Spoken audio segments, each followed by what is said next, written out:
Chapter 326, Fools of the Clan. Ancestor, forgive, please forgive me. Qin Xuanming turned a deep shade of blue. He felt a suffocating, lethal intent radiating from the ancestor. Terror gripped his heart as he realized the old man might actually kill him. You wretched creature. After a long struggle with his own rage, the true God Ancestor suppressed his murderous urge. He released his grip and shouted in fury. Our Qin family is a dignified immortal house, a lineage reaching back to the primordial era. We carry the powerful blood of the spirit race. Even though this world has been barren for nearly 10 million years, we ensured our heritage never faded. We stood tall as the overlords of the northern province. No matter how much of a failure you were, no matter how much you squandered, you should never have been able to lose it all.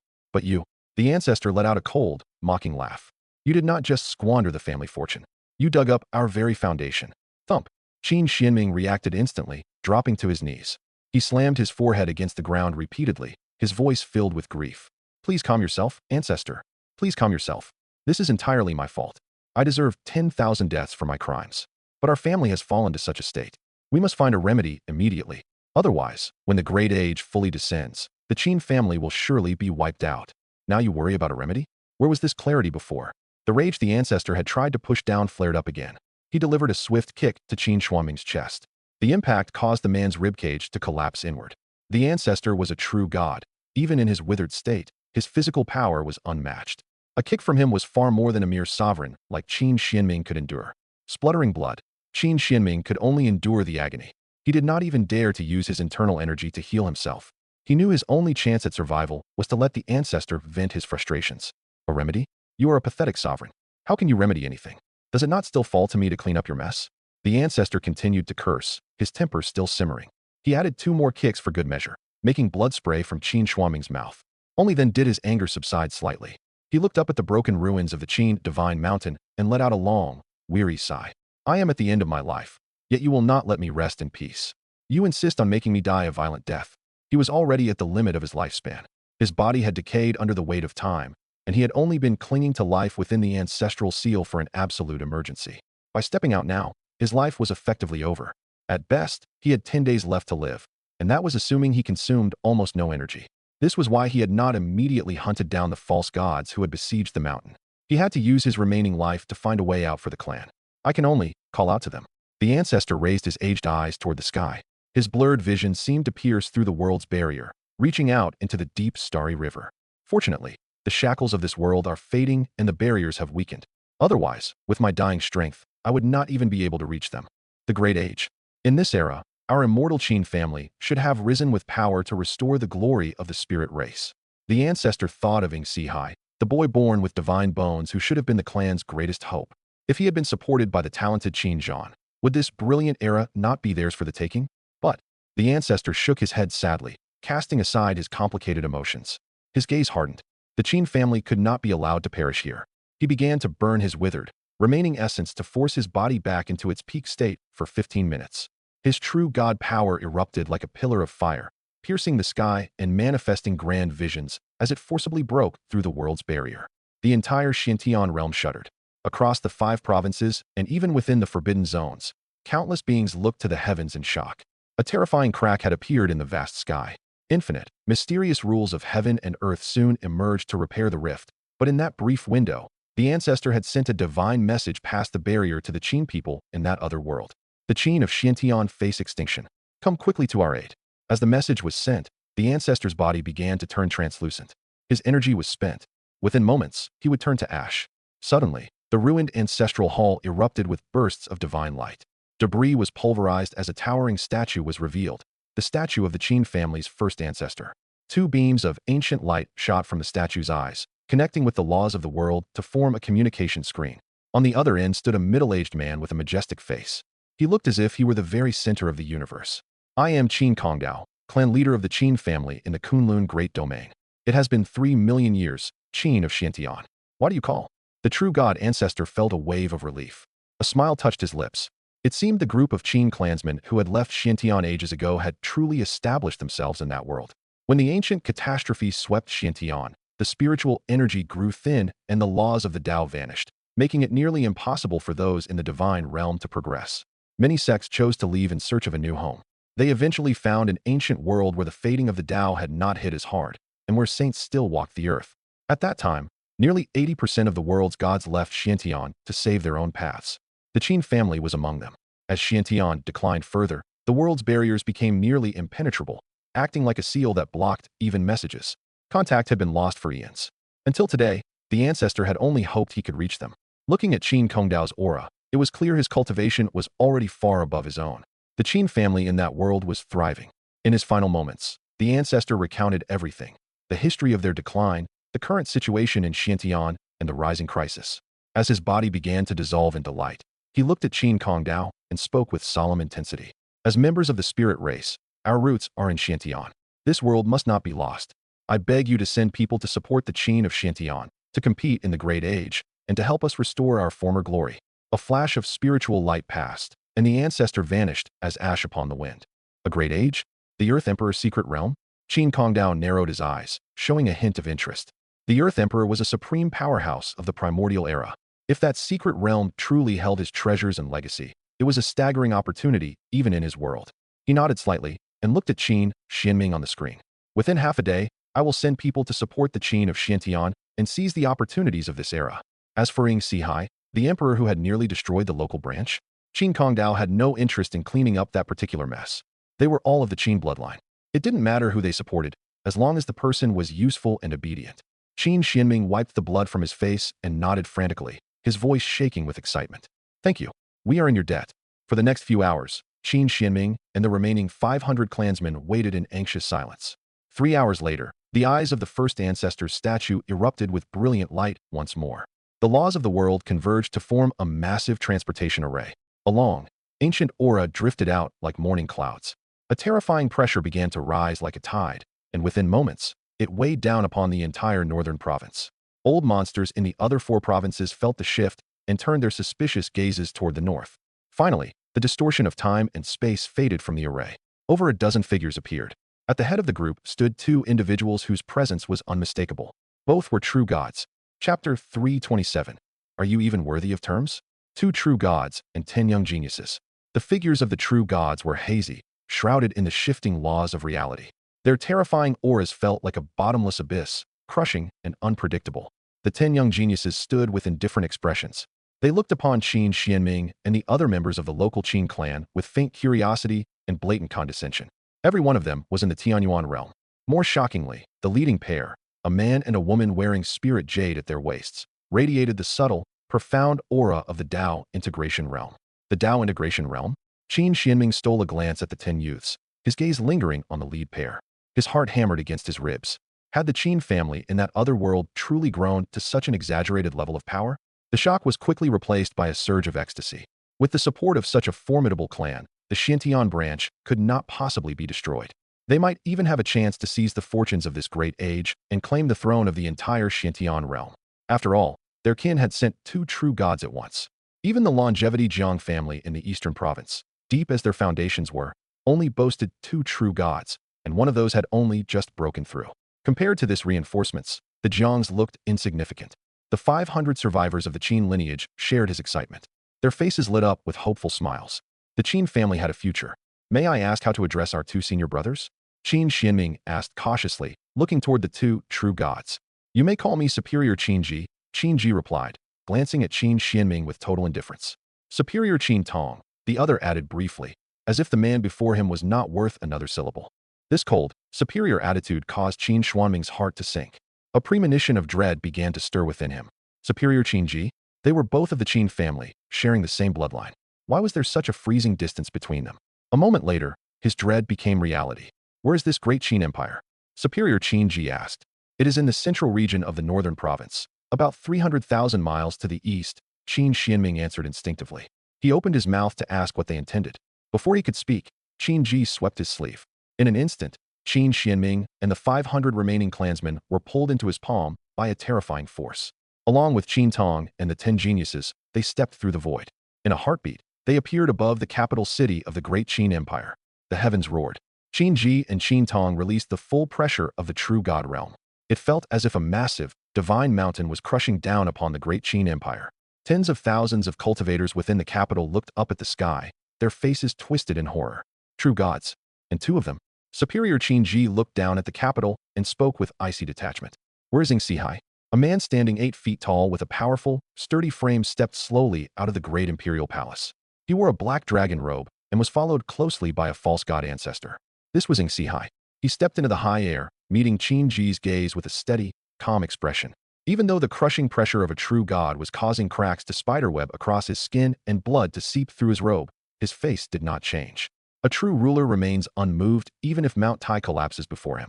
Even facing true gods who might have come for his life, he showed no fear. What business brings you to Great Qin? Xihai asked calmly. Qin Ji scrutinized Xihai for a moment. Finally, he nodded in approval. Not bad. Then he lightly squeezed his right hand, the one holding Qin Xuanming and the other clansmen. A rain of blood and flesh began to fall from the high sky, like a gruesome storm. We come from the Qin family of the Kunlun Great Domain.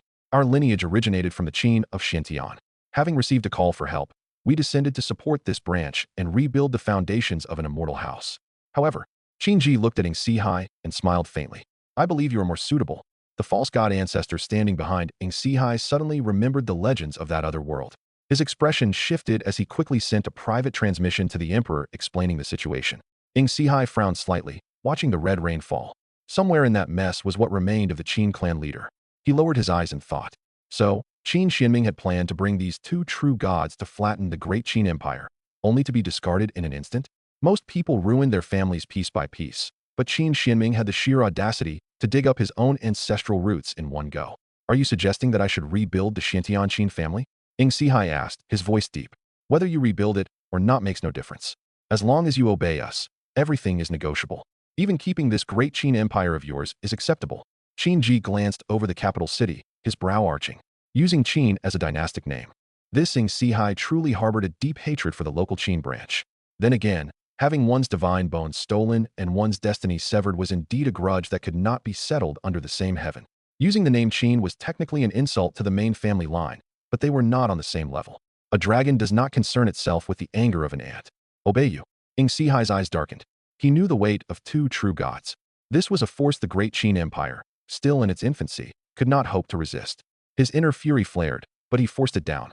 To be a ruler, one had to master the art of endurance. After a moment of silence, he nodded slowly. His expression remained unreadable. He looked directly at Qin Ji. Very well. However, I have one condition. The two true gods, Qin Ji and Qin Tong, frowned. The way Xihai referred to himself as an emperor made them uncomfortable. He was a mere boy who had just entered the Tianyuan realm. Even with divine bones and decent potential, what right did he have to speak to them with such a tone? Before the true gods could respond, the 10 geniuses behind them erupted in anger. We gave you face, and you think you can take a mile. One of the geniuses stepped forward, manifesting a top-tier Dao tool as he charged toward Xihai. He let out a contemptuous sneer. You think just because people call you a monster in this tiny corner of Xintian that you are actually someone of importance? You think you can negotiate with us? Xihai narrowed his eyes, gauging the opponent's strength. The 6th level of the Tianyuan realm? His heart sank as he gained a clearer understanding of the power this other Qin family possessed. Then, with long strides, he moved forward to meet the attack. Divine techniques and Dao arts clashed, sending ripples of distortion through the void. They fought for the duration of 3 incense sticks. Enough. Qin Ji waved a hand, separating the two combatants. He looked at Xihai with genuine appreciation. To have just entered the Tianyuan realm and fight Qin Miao to a draw is impressive. Your talent is indeed remarkable. You truly are a monster born with divine bones. 5th Elder, I had not even used my full strength. Qin Miao grumbled, his face flushed with resentment. Give me another 15 minutes, and I would have suppressed him. Xihai remained calm. If the other had not used his full strength, had he?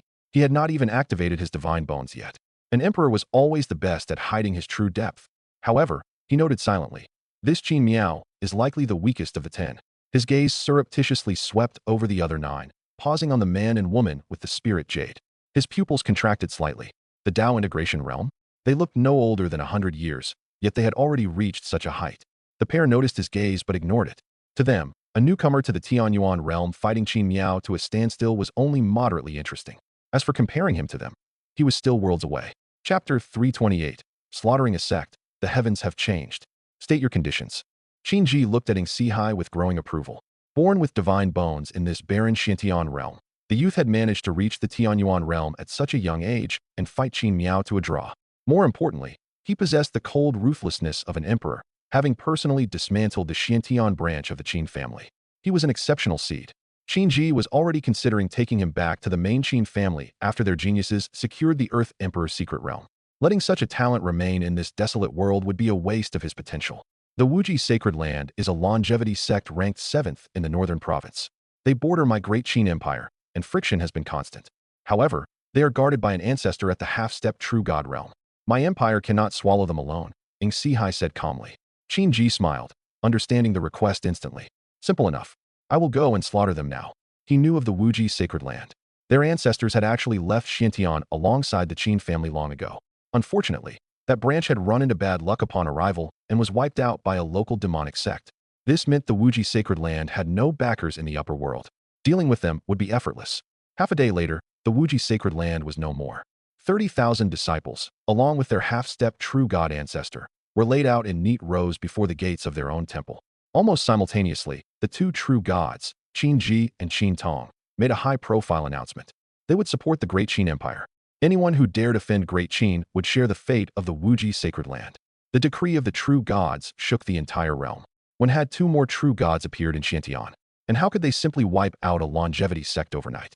The heavens have changed. Countless sects trembled with a growing sense of unease. If even a longevity sect with an ancient heritage could be erased in a single morning, what hope did the rest have? When the various factions discovered the origins of these two true gods, their fear turned to a deep, frantic excitement. These two gods were members of the Qin family who had established themselves in that other world. Did this mean the ancestors of other sects had also survived and gained immense power there? However, that excitement was quickly dampened when news broke regarding the 10 geniuses brought by the Qin family. All were in the Tianyuan realm, and the two leaders had reached the Dao integration realm. That news hit like a physical weight. The upper world was a dream for the future, but the Earth Emperor's secret realm was the immediate reality. How were their local geniuses supposed to compete with two Dao integration experts? Was there even a point in trying?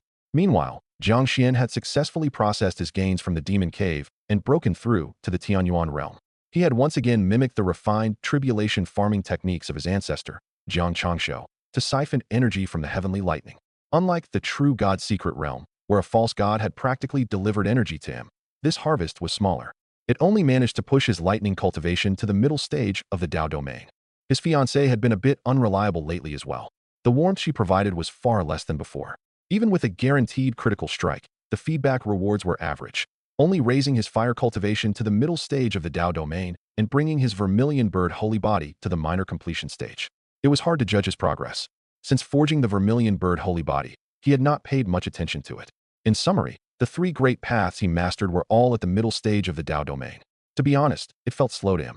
He had mastered Dao intent back in the spirit manifestation realm. Now that he was in the Tianyuan realm, he still could not fully wield the power of the great Dao. It felt beneath him. Then there was the most significant gain from the Demon Cave, the human race saint artifact, the Seal of Zhuanqiu. Unfortunately, this item was even less reliable than the human monument. While the monument was broken, it at least provided a clear path for repair. Go out and gather human luck. But this Seal of Zhuanqiu, after recognizing him as master, it simply told him, "Master, I am very weak and need a vast amount of divine items to recover." Then it went silent in his spiritual sea, lying there like a dead weight. He had risked his life to snatch this from a true demon, and it could not even provide a temporary boost to his combat power. Instead, it expected him to burn money to support it. Did it even hear itself? Divine items? And a vast amount? Ancestor Shanzu had already told him how Jiang Hong had nearly lost his mind trying to get his hands on a single divine item. The boy was spending his days acting like a servant to a young girl just to get a lead, throwing away all his dignity. That showed just how precious divine items were. And the Seal of Zhuanqiu had the nerve to ask for a large quantity? Where was he supposed to find them?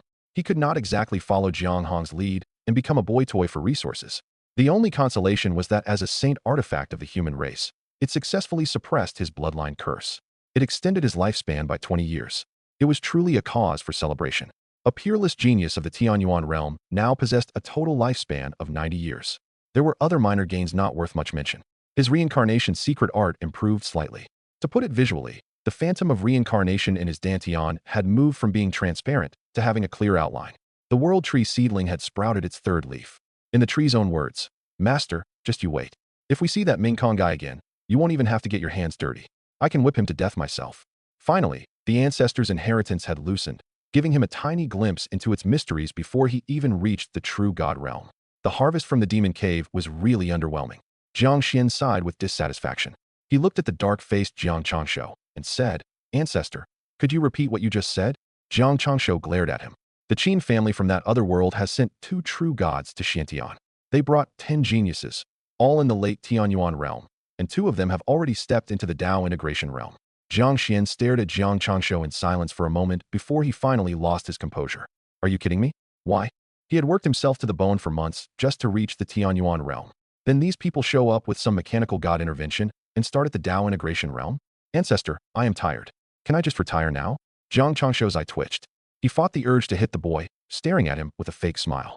Do not think that just because your mother can slay a heavenly god, you can do whatever you want as a privileged second-generation brat. They are still trapped in that forbidden land and cannot leave. They cannot protect you from everything. Jiang Xian paused. He bit his lip and his expression turned serious. He nodded solemnly. You are right, Ancestor.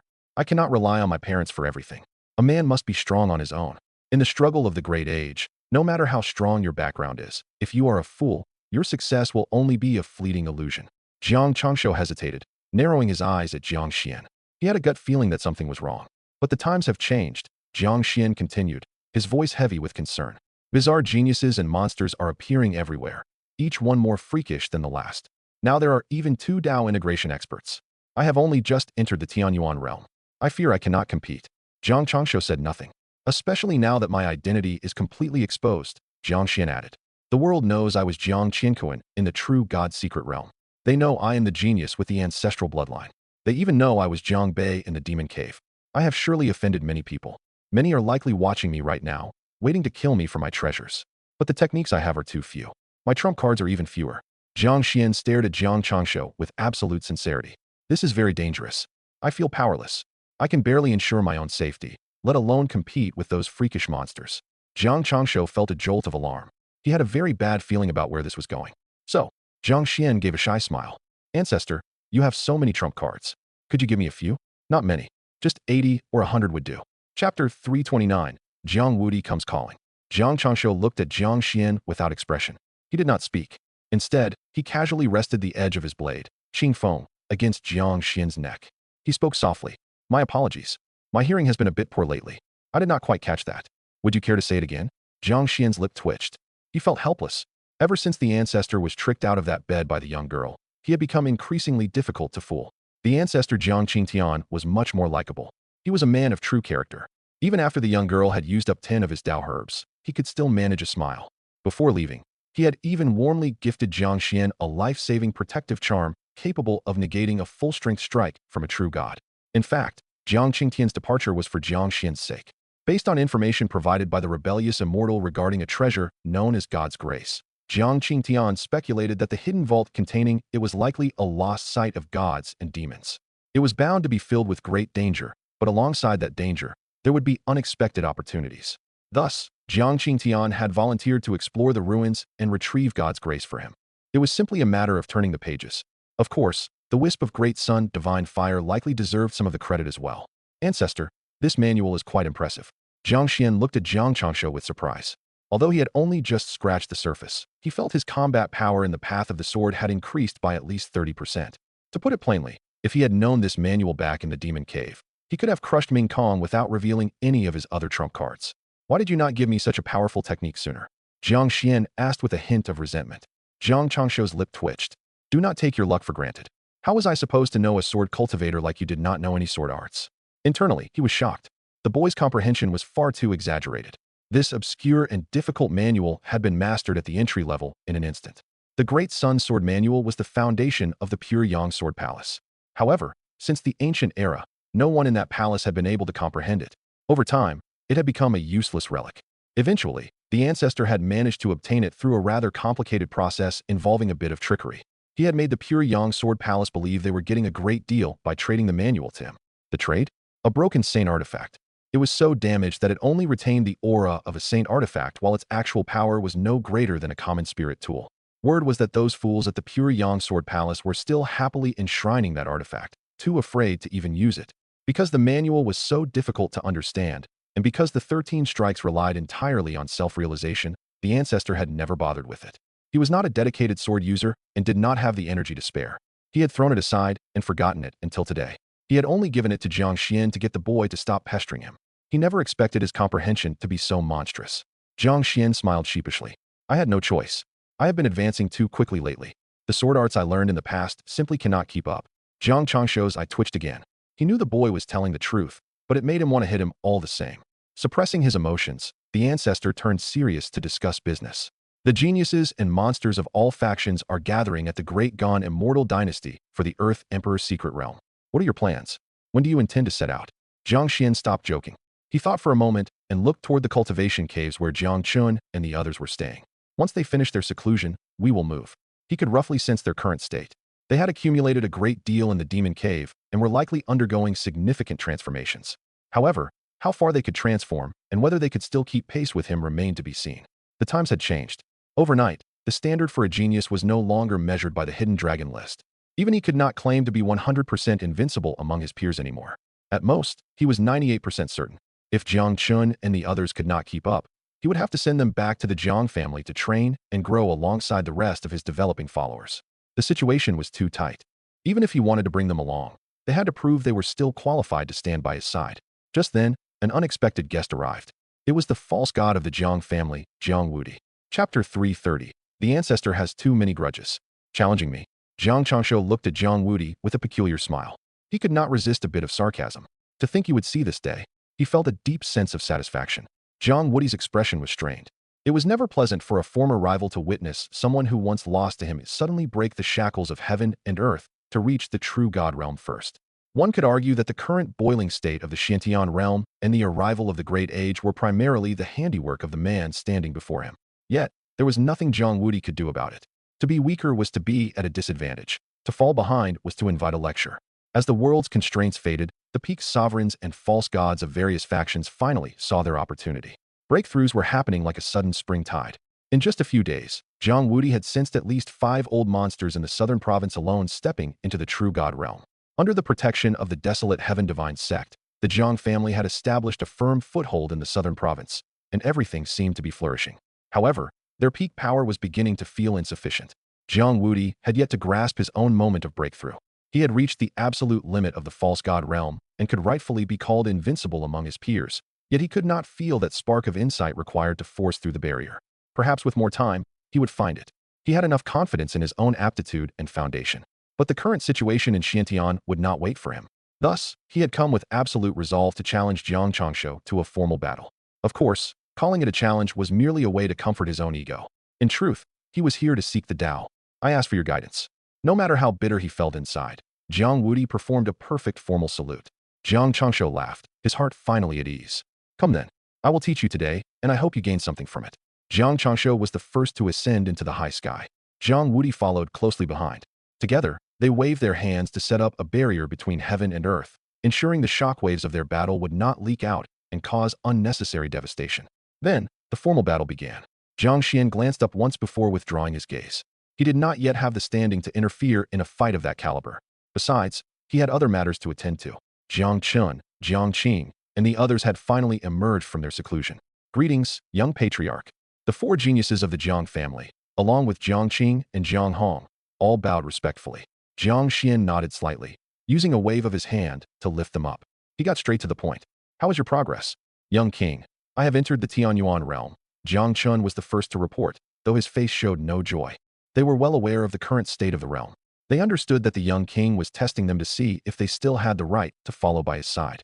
Truthfully, even though Jiang Chun had reached the Tianyuan realm, he felt a lingering sense of unease. In the current Xiantian, the Tianyuan realm was merely a passing grade. And if one was only average, one was not fit to follow the young king. Young patriarch, we have just entered the earthly profound realm. Jiang Qing and Jiang Hong lowered their heads in shame. As siblings, their cultivation was the weakest. Despite their desperate efforts to catch up, the distance between them and the young patriarch was only growing. The other 3 Jiang family geniuses knelt in terror. We failed to break through the earthly profound barrier to reach the Tianyuan realm. We have disappointed you, young king. Please punish us. Unlike Jiang Qing and Jiang Hong, who started from a lower point, these 3 had been in the earthly profound realm since they first started following him. Failing to reach the Tianyuan realm meant they had officially fallen behind. Jiang Xian raised them with a wave of his hand and shook his head. He was not overly disappointed, just somewhat resigned. The world had changed, and the requirements had changed with it. They were not like him. They could not ignore the gap in cultivation levels. It might seem cruel to the people standing before him, but he could not afford to be distracted by their safety while he was fighting the world's top monsters in the Earth Emperor's secret realm. Jiang Xuan, you stay. As for the five of you, Jiang Xuan fell into a contemplative silence, weighing how to handle their future. By then, the battle between Jiang Changshu and Jiang Wudi had concluded. Since it was a session of seeking the Tao, it naturally ended once Jiang Wudi grasped his insight. After all, Jiang Changshu had reached the true God realm. If he truly fought in earnest, he could have crushed Jiang Wudi with a single palm. The air around Jiang Wudi was now swirling with the mysterious aura of the great Tao. His presence was as vast and heavy as a mountain, yet as volatile as a boiling volcano, ready to erupt into a fundamental transformation at any moment. His breakthrough to the true God realm was now a certainty. A clear look of joy sat on Jiang Wudi's face, but it faded when he saw the bitter expressions on the faces of his three clan geniuses. He understood the situation immediately and sighed inwardly. He had expected this. The young king's talent was terrifying, and his pace was lightning fast. It was only a matter of time before the other geniuses of the family fell behind. He just hadn't expected the day to come so soon. Without saying much, Jiang Wudi descended and bowed to Jiang Xuan. Greetings, young king. Even though his family had established itself in the southern province and several ancestors had returned, giving them the foundation of a top sect, he was not arrogant. He knew exactly where he stood. Jiang Xuan would always be the greatest pillar of support for the Jiang family. Only by staying close to him would they have the chance to restore the supreme glory of the ancient guardian lineage. Jiang Xuan looked at Jiang Wudi and helped him up. It was no small thing for a man on the verge of becoming a true god to maintain such an attitude.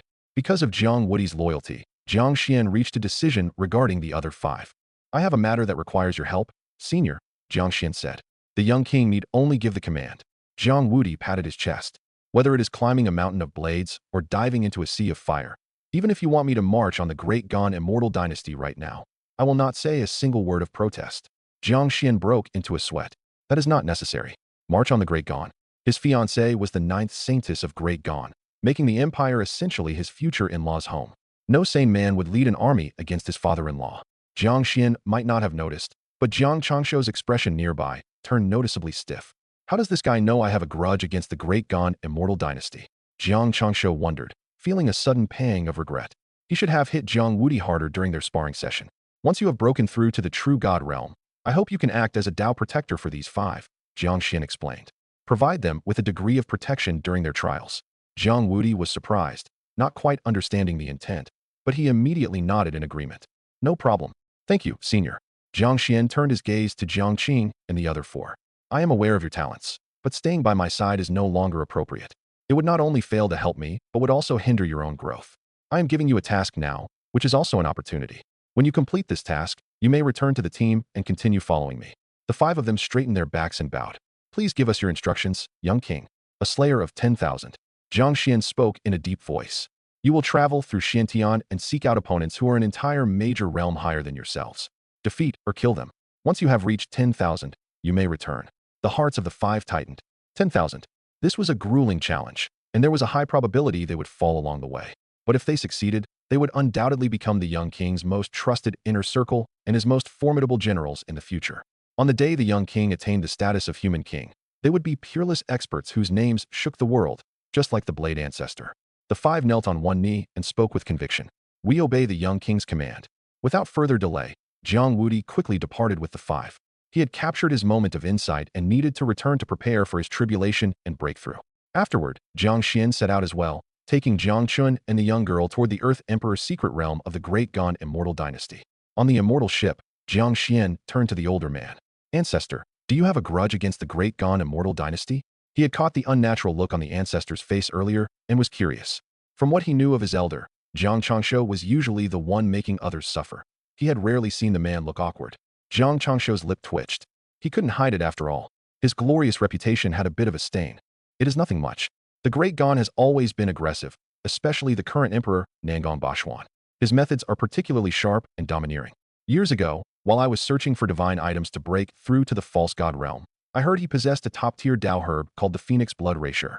Jiang Changshu cleared his throat, his eyes darting around. I simply wanted to borrow it for a while. The lips of both Jiang Xuan and Jiang Qin twitched. That word borrow was doing a lot of heavy lifting. Chapter 331. Another encounter with the ominous star? A true god's mental collapse. And then what happened? Jiang Xuan could not help but ask.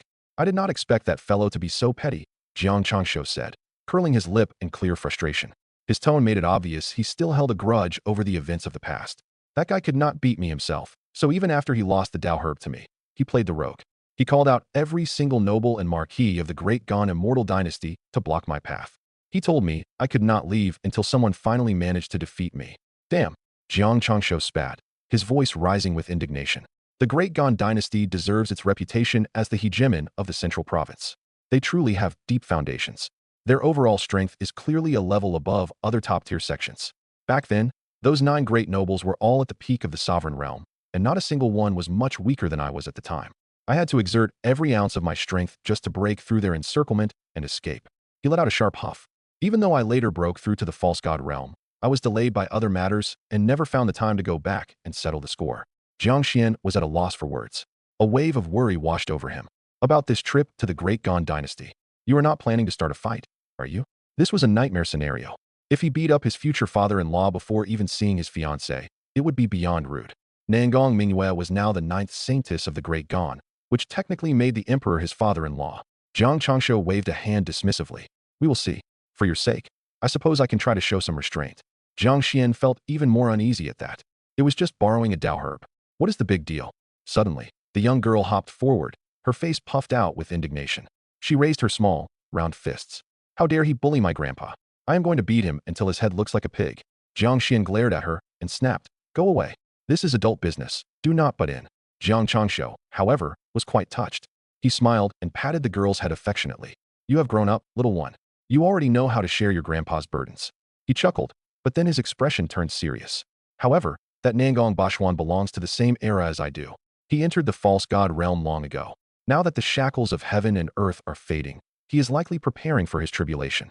If you truly want to help me, you will have to work much harder. False god. The girl's large eyes blinked, and her gaze began to shift guiltily. It seemed her attempt at flattery had hit a wall. She thought for a moment before quickly adding, Do not worry, Grandpa. Give me 10 years. No, 50 years. Wait, make it 100 years.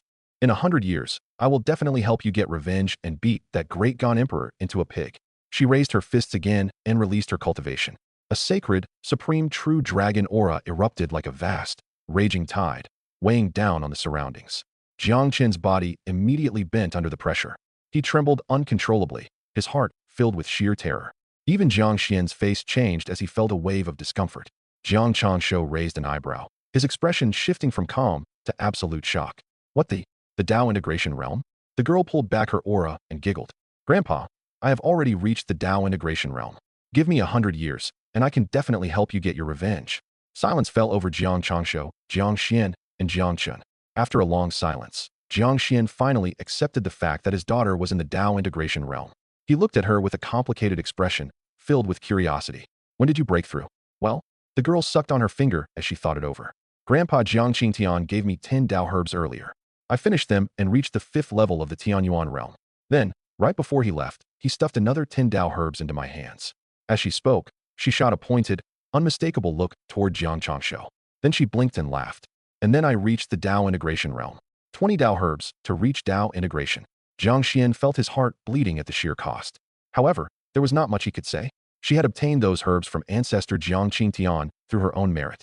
More importantly, only she could pull off such a feat. She had already unsealed 5 layers of her bloodline.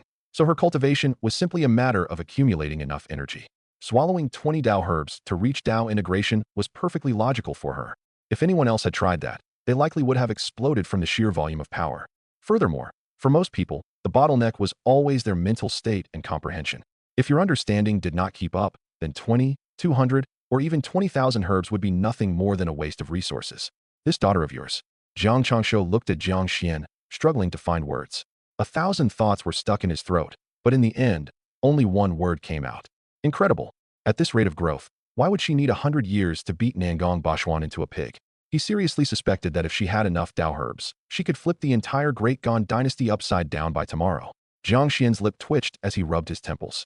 To be honest, even hearing that 2 Dao integration geniuses from another world had arrived in the northern province had not shocked him much. He had complained a bit to vent his feelings, but in his heart, he did not consider them any more dangerous than Ming Kong. But finding out his own daughter had reached Dao integration without a word was a serious blow to his spirit. As a father, was he actually inferior to his own child? It made no sense. Both his parents were legendary powerhouses. How could he be losing to his own daughter? Was it a genetic fluke? For a moment, Jiang Xuan began to question his entire life.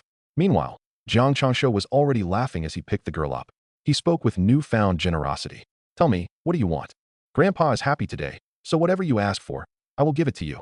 The times had changed. If you wanted to lean on a powerful pillar, you had to start while they were young.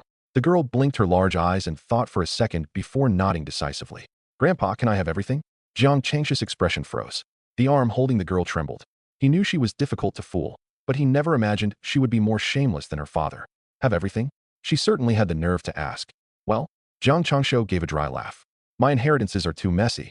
If I give you everything, it will only distract you and interfere with your own path. Often, the strongest inheritance is not the best. Rather, the one that fits you perfectly is the one you should choose. Is that so? Doubt flashed in her eyes. But my bloodline memories tell me that our true dragon race has excellent comprehension. We do not have to turn anything down. Jiang Changsho's face darkened. It was true that the comprehension of the true dragon race was among the best in the world. Since this girl was a pure-blooded true dragon, her talent was likely just as monstrous as her father's. Taking everything really would not be an issue for her. He began to worry. Was he really going to lose everything to this little girl today? Just then, someone saved him. Or rather, he sensed two familiar auras. Jiang Changsho's face fell, and his expression turned serious. He set the girl down and stepped off the immortal ship. An ancient tripod appeared before him, glowing with a divine light. His cold, piercing gaze locked onto a grand ancient city 1,000 miles away. What is this? You ran away like dogs at the demon cave, and now you have come back for a second round? From within the ancient city, Superior Shiming and Superior Shuyan of the underworld race stepped out. Jiang Changsho's eyes turned icy as fury flared within him. I let you crawl away that day, and instead of tucking your tails and scurrying back to your realm, you dare to remain here committing atrocities and slaughtering my people? He asked coldly. Have you lived long enough?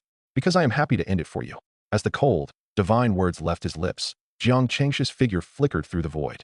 In an instant, he crossed 1,000 miles, appearing directly in front of the two superiors. His ancient tripod manifested the spirits of the four symbols, preparing to seal the surrounding space and trap them both. However, Superior Shiming and Superior Shuyan were incredibly cunning. The moment Jiang Changsho moved, their souls shivered in alarm. Without the slightest hesitation, they tore open the void and fled. As they vanished, they did not forget to hurl one last piece of hollow bravado. Jiang Changsho, do not think you are invincible. When the underworld race fully descends, it will be the day the Jiang family is wiped from existence. They knew they could not stay and fight. If their opponent decided to act without honor and summon the descendant of Tai Hao, they would be dead before they knew what hit them. Furthermore, Jiang Changsho's strength was alarmingly high. Even in a 2-on-1 fight, they were not confident they could win. The image of his lightning tribulation was still fresh in their minds. The man possessed a freakish number of trump cards, and now that he had stepped into the true God realm, who knew how high his combat power had soared? If you cannot win, you run. They were not fools. Their current situation was dire. They were fully exposed to the humans of Shantian.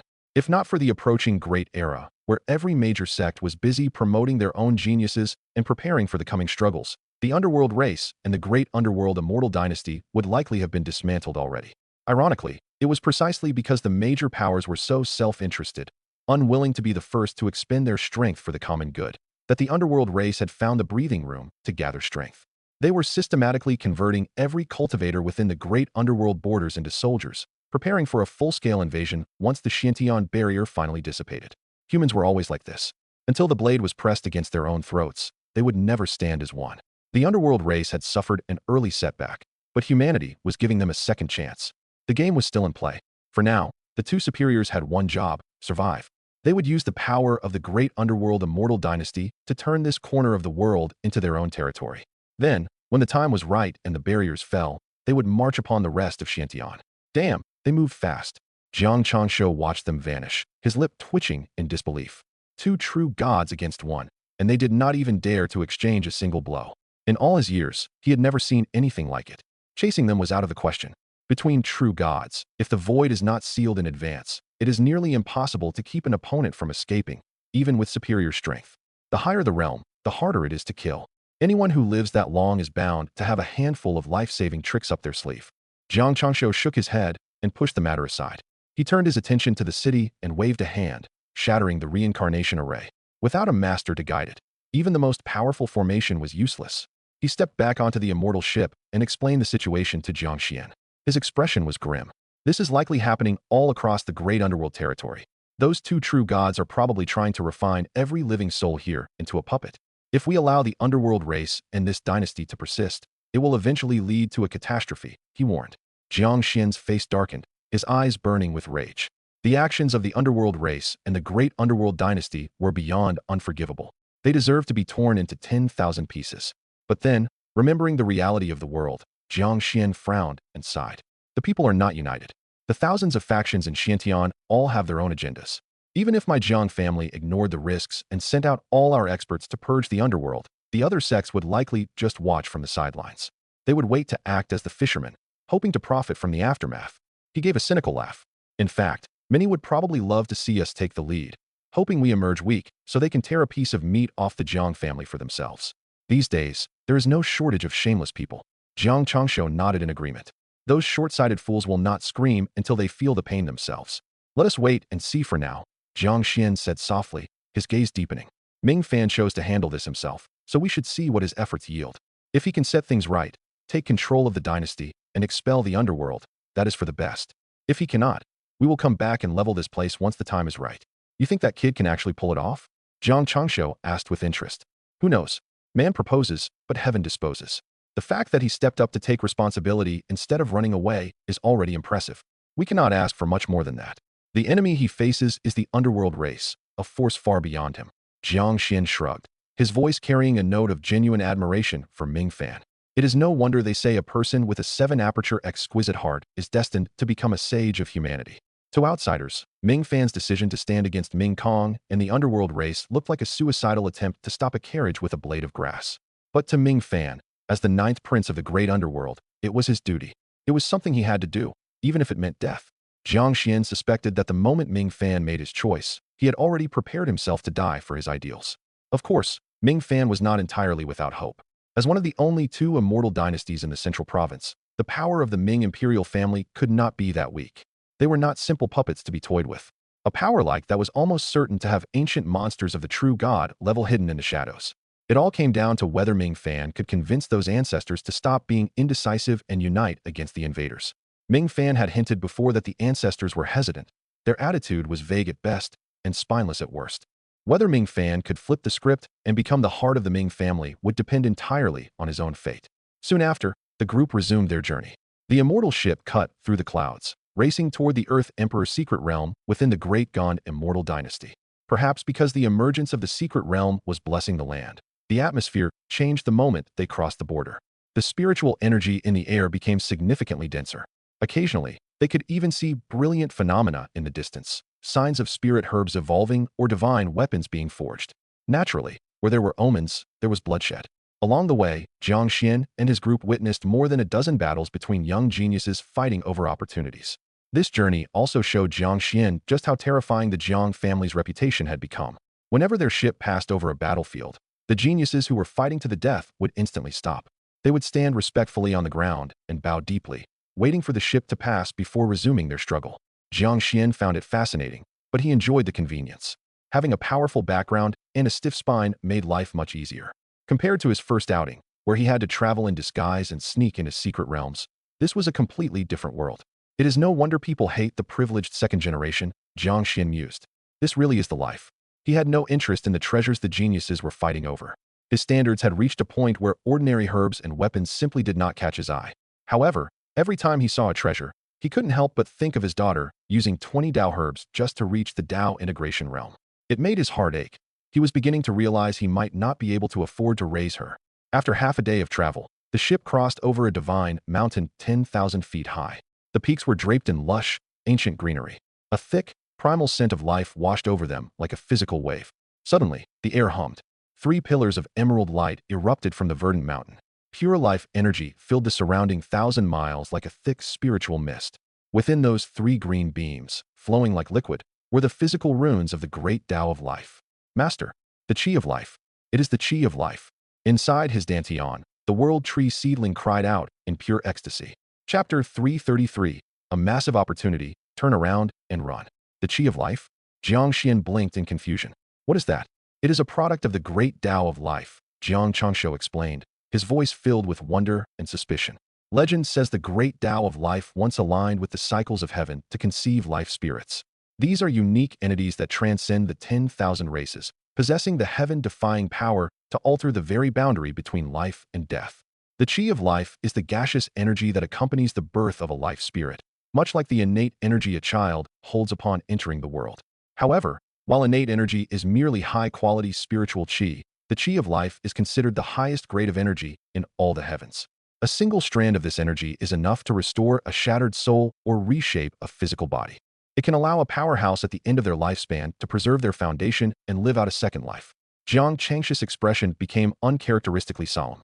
He was not overly excited by the appearance of the Qi of life because its value was simply too staggering. This was not something that should exist in the current Xiantian realm. In fact, the opportunities within the Earth Emperor's secret realm might not even compare to these 3 strands of energy. 3 strands could save 3 dying supreme experts and restore them to peak combat power. If the Jiang family secured them, ancestors like Shanzu or Guzu, who were currently sealed in the god graves, could walk the world freely without fear of their lifeblood drying up. The family would essentially gain 3 true gods available at any moment. If one dared to think bigger, an expert from the primordial era like the Blade Ancestor could refine this energy to live a second life. Reclaiming his peerless cultivation would be only a matter of time. Yet, Jiang Xuan felt a lingering doubt. How could such a heaven-defying opportunity just appear in front of them? Since when were such treasures so easy to find? He was a master of the path of caution, well aware that great opportunity and great risk always shared the same shadow. If this peerless treasure appeared so abruptly, the danger behind it must be equally immense. Thinking of this, Jiang Xuan laughed at himself. Damn it, the older I get, the more cowardly I become. I am a true god now. What is there to fear? He turned to Jiang Xuan and gave a wry laugh. Sometimes I wonder if you are the protagonist of some epic novel. Your luck is absolutely absurd. To stumble upon something like this. These 3 strands are of immense benefit to both you and the Jiang family. If you refine one, there is a chance you could comprehend the great Tao of life. Ancient records state that the Tao of life is one of the necessary prerequisites for attaining sainthood. For the family, it means 3 supreme experts can live again. However, the Qi of life contains more energy than you can currently handle. I will retrieve it.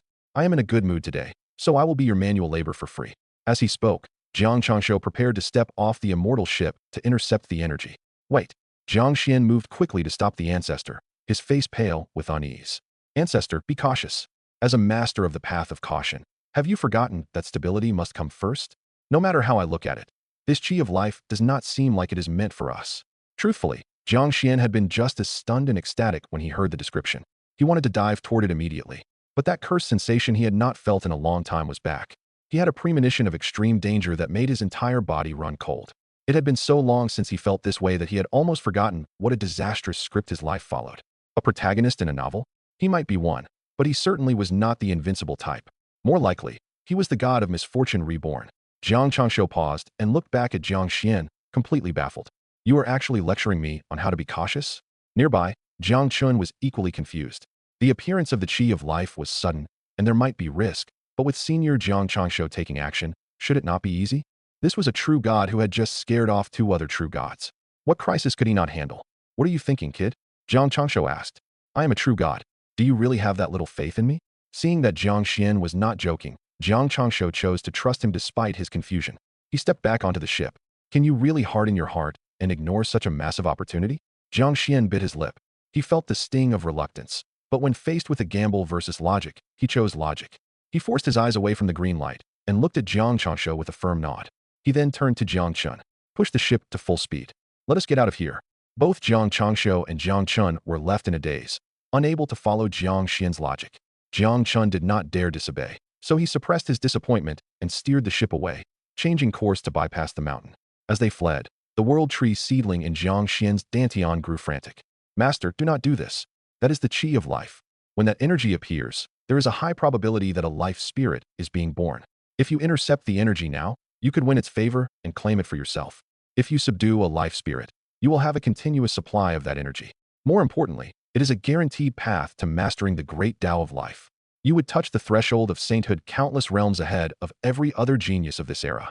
The seedling did not mention that a life spirit would also drastically accelerate its own growth. It might grow 2 leaves in the time it usually took to grow 1. Jiang Xuan turned a deaf ear to its pleas. There is always someone trying to lead me to my death. He knew the difference between a golden opportunity and staying alive. He could have gambled on the ancestor's strength, but what if he lost? He would lose the 90 years of life he had worked so hard to earn. Not long after the ship had vanished from the horizon, the mountain that had emitted the green light gave a slight tremor. The 3 pillars of emerald light abruptly vanished. Then, halfway up the mountainside, a pair of indescribable eyes slowly opened. They were massive, pitch black, and as deep as the mouth of an abyss. A low, ancient voice rumbled, shaking the mountain and sending boulders tumbling down. A true god, and a member of the royal bloodline. The great age has truly arrived. The eyes slowly closed, and the mountain returned to its original state as the entity continued to absorb the essence of heaven and earth to recover. This was the life spirit. Chapter 334, One Glance, a Great Karma. The shackles of heaven and earth had receded, and the Earth Emperor's secret realm had emerged. The resulting tremors had roused him from a long slumber. He was weak and in desperate need of energy to recover. Thus, he emerged from his hiding place to search for nourishment. This location was suitable. Deep beneath the surface lay the essence of the world, so he chose to stay. Because of his unique nature, he occasionally emitted the chi of life. This inevitably attracted greedy eyes. He did not care, but if they truly sought death, he would not stand in their way. 3 waves of seekers had already perished in such a manner. In this barren era, achieving the rank of a void god was no easy task. Why throw it all away for a moment of greed? He did not understand, but he respected their choice by granting them the end they sought. He had momentarily diverted his focus from absorbing essence to open his eyes. He did so only because that royal bloodline descendant had given him a faint sense of familiarity. He had not seen such a monster in a very long time. Not since before this universe was covered in dust. Suddenly, the life spirit snapped his eyes open again. He stared in the direction Jiang Xuan and his group had fled. Great shock erupted within those dark, bottomless eyes. What the hell? Do you know something we do not? On the immortal ship, Jiang Changshu stared at Jiang Xuan with suspicion. The boy had abandoned that massive opportunity far too decisively. It made Jiang Changshu wonder. A life spirit? Jiang Xuan looked at the mountain and asked softly, though his voice was certain. His confidence came from the golden finger prompt that had appeared before his eyes moments earlier. Congratulations. You have broken a predetermined path. Had you followed the original script and intercepted the chi of life, your entire group would have been overwhelmed by the dense energy and killed instantly. Only then would the life spirit have taken notice of you. By choosing to abandon the energy, you gained the attention of the life spirit. This unexpectedly triggered the ancestral inheritance, invoking a great karma from the river of time. The slave seal planted by the ancestor within the life spirit's destiny has been successfully activated. You will now subdue the life spirit and control its life and death. Jiang Xuan was quite pleased. His passive skill was still active. It seemed his disastrous life script would not get the better of him today. The only thing that surprised him was the content of the prompt. The ancestor had planted a slave seal in the life spirit's destiny. This revealed 2 things. First, the life spirit belonged to the ancestor's era, the distant and nearly forgotten primordial period. Second, the ancestor was incredibly powerful, so powerful that words failed to describe it. He had already glimpsed this through the inheritance and the black hole foundation within him, but the life spirit's presence served as further proof. Meanwhile, the life spirit felt utterly helpless. Who did I offend? I am just weak and looking for a bite to eat. I haven't even had a full meal yet, and now I've found myself a master? Where's the justice in this? The life spirit wanted to slap itself. Why did it have to be so nosy? Why did it have to take that extra look at its master? One glance had ruined everything. Not only did it trigger a great karma, but it also activated that slave seal hidden deep within its destiny. To be honest, so much time had passed that he had forgotten it even existed. Furthermore, he was the one who had originally asked for the seal, hoping to cling to that great being's shadow. But so many things had changed since then. That person seemed to have fallen, and he had hidden himself away to survive. The experience had been buried by the long passage of years. He never expected that on his first trip out, he would reconnect with this karma. I am a complete idiot. The life spirit wanted to cry, but had no choice. This was a slave seal etched into his very destiny. Now that it was active, no amount of power could reverse it. Destiny was a supreme and ethereal realm. Even if he committed suicide and entered the cycle of reincarnation, he would not be able to erase the mark. Resistance was futile. All he could do was try to enjoy it. After all, this new master was closely linked to that ancient being, likely his successor. With a great age approaching, there was a chance this boy could reach the heights of the past. If that happened, this might actually be a rare stroke of luck. Having chosen to accept his fate, the life spirit immediately adjusted his attitude. He began to rationalize the situation to make himself feel better. He looked at Jiang Xuan and gave a dry, awkward laugh. Master, you are too formal. Just call me Old Green. Chapter 335, Bullshit Inheritance, Run. Jiang Changshu and Jiang Chun stood to the side, listening to the dialogue between Jiang Xuan and the life spirit, feeling utterly bewildered. So, this divine mountain was not a mountain at all, but the legendary life spirit born from the great Tao of life? My God, Such a formidable existence had actively submitted to Jiang Xuan? Jiang Changshu found it impossible to understand. This far exceeded his grasp of reality.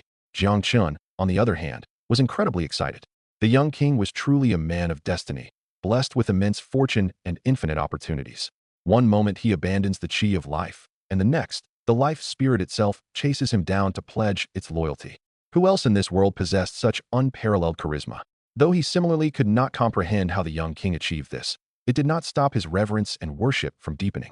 During his time following Jiang Xuan, he had come to realize that the young king was a person who specialized in creating miracles. Therefore, everything irrational that happened around him was, in fact, perfectly logical. Jiang Xuan did not ask many questions. He simply said, "Your current size is too large. It is not convenient for you to follow me like this. Rest assured, master. Old Green here at least knows how to shrink his body." With those words, the divine mountain emitted a dense, emerald glow and rapidly contracted. In the blink of an eye, it had turned into a turtle the size of a palm. Its shell maintained that lush, verdant color, as if covered in thick vegetation. Yes, it was very green. The life spirit paddled its limbs and flew onto Jiang Xuan's immortal ship. A green-shelled turtle? Jiang Changshu's eyes bulged in shock. He truly could not connect the legendary life spirit with the green turtle before him.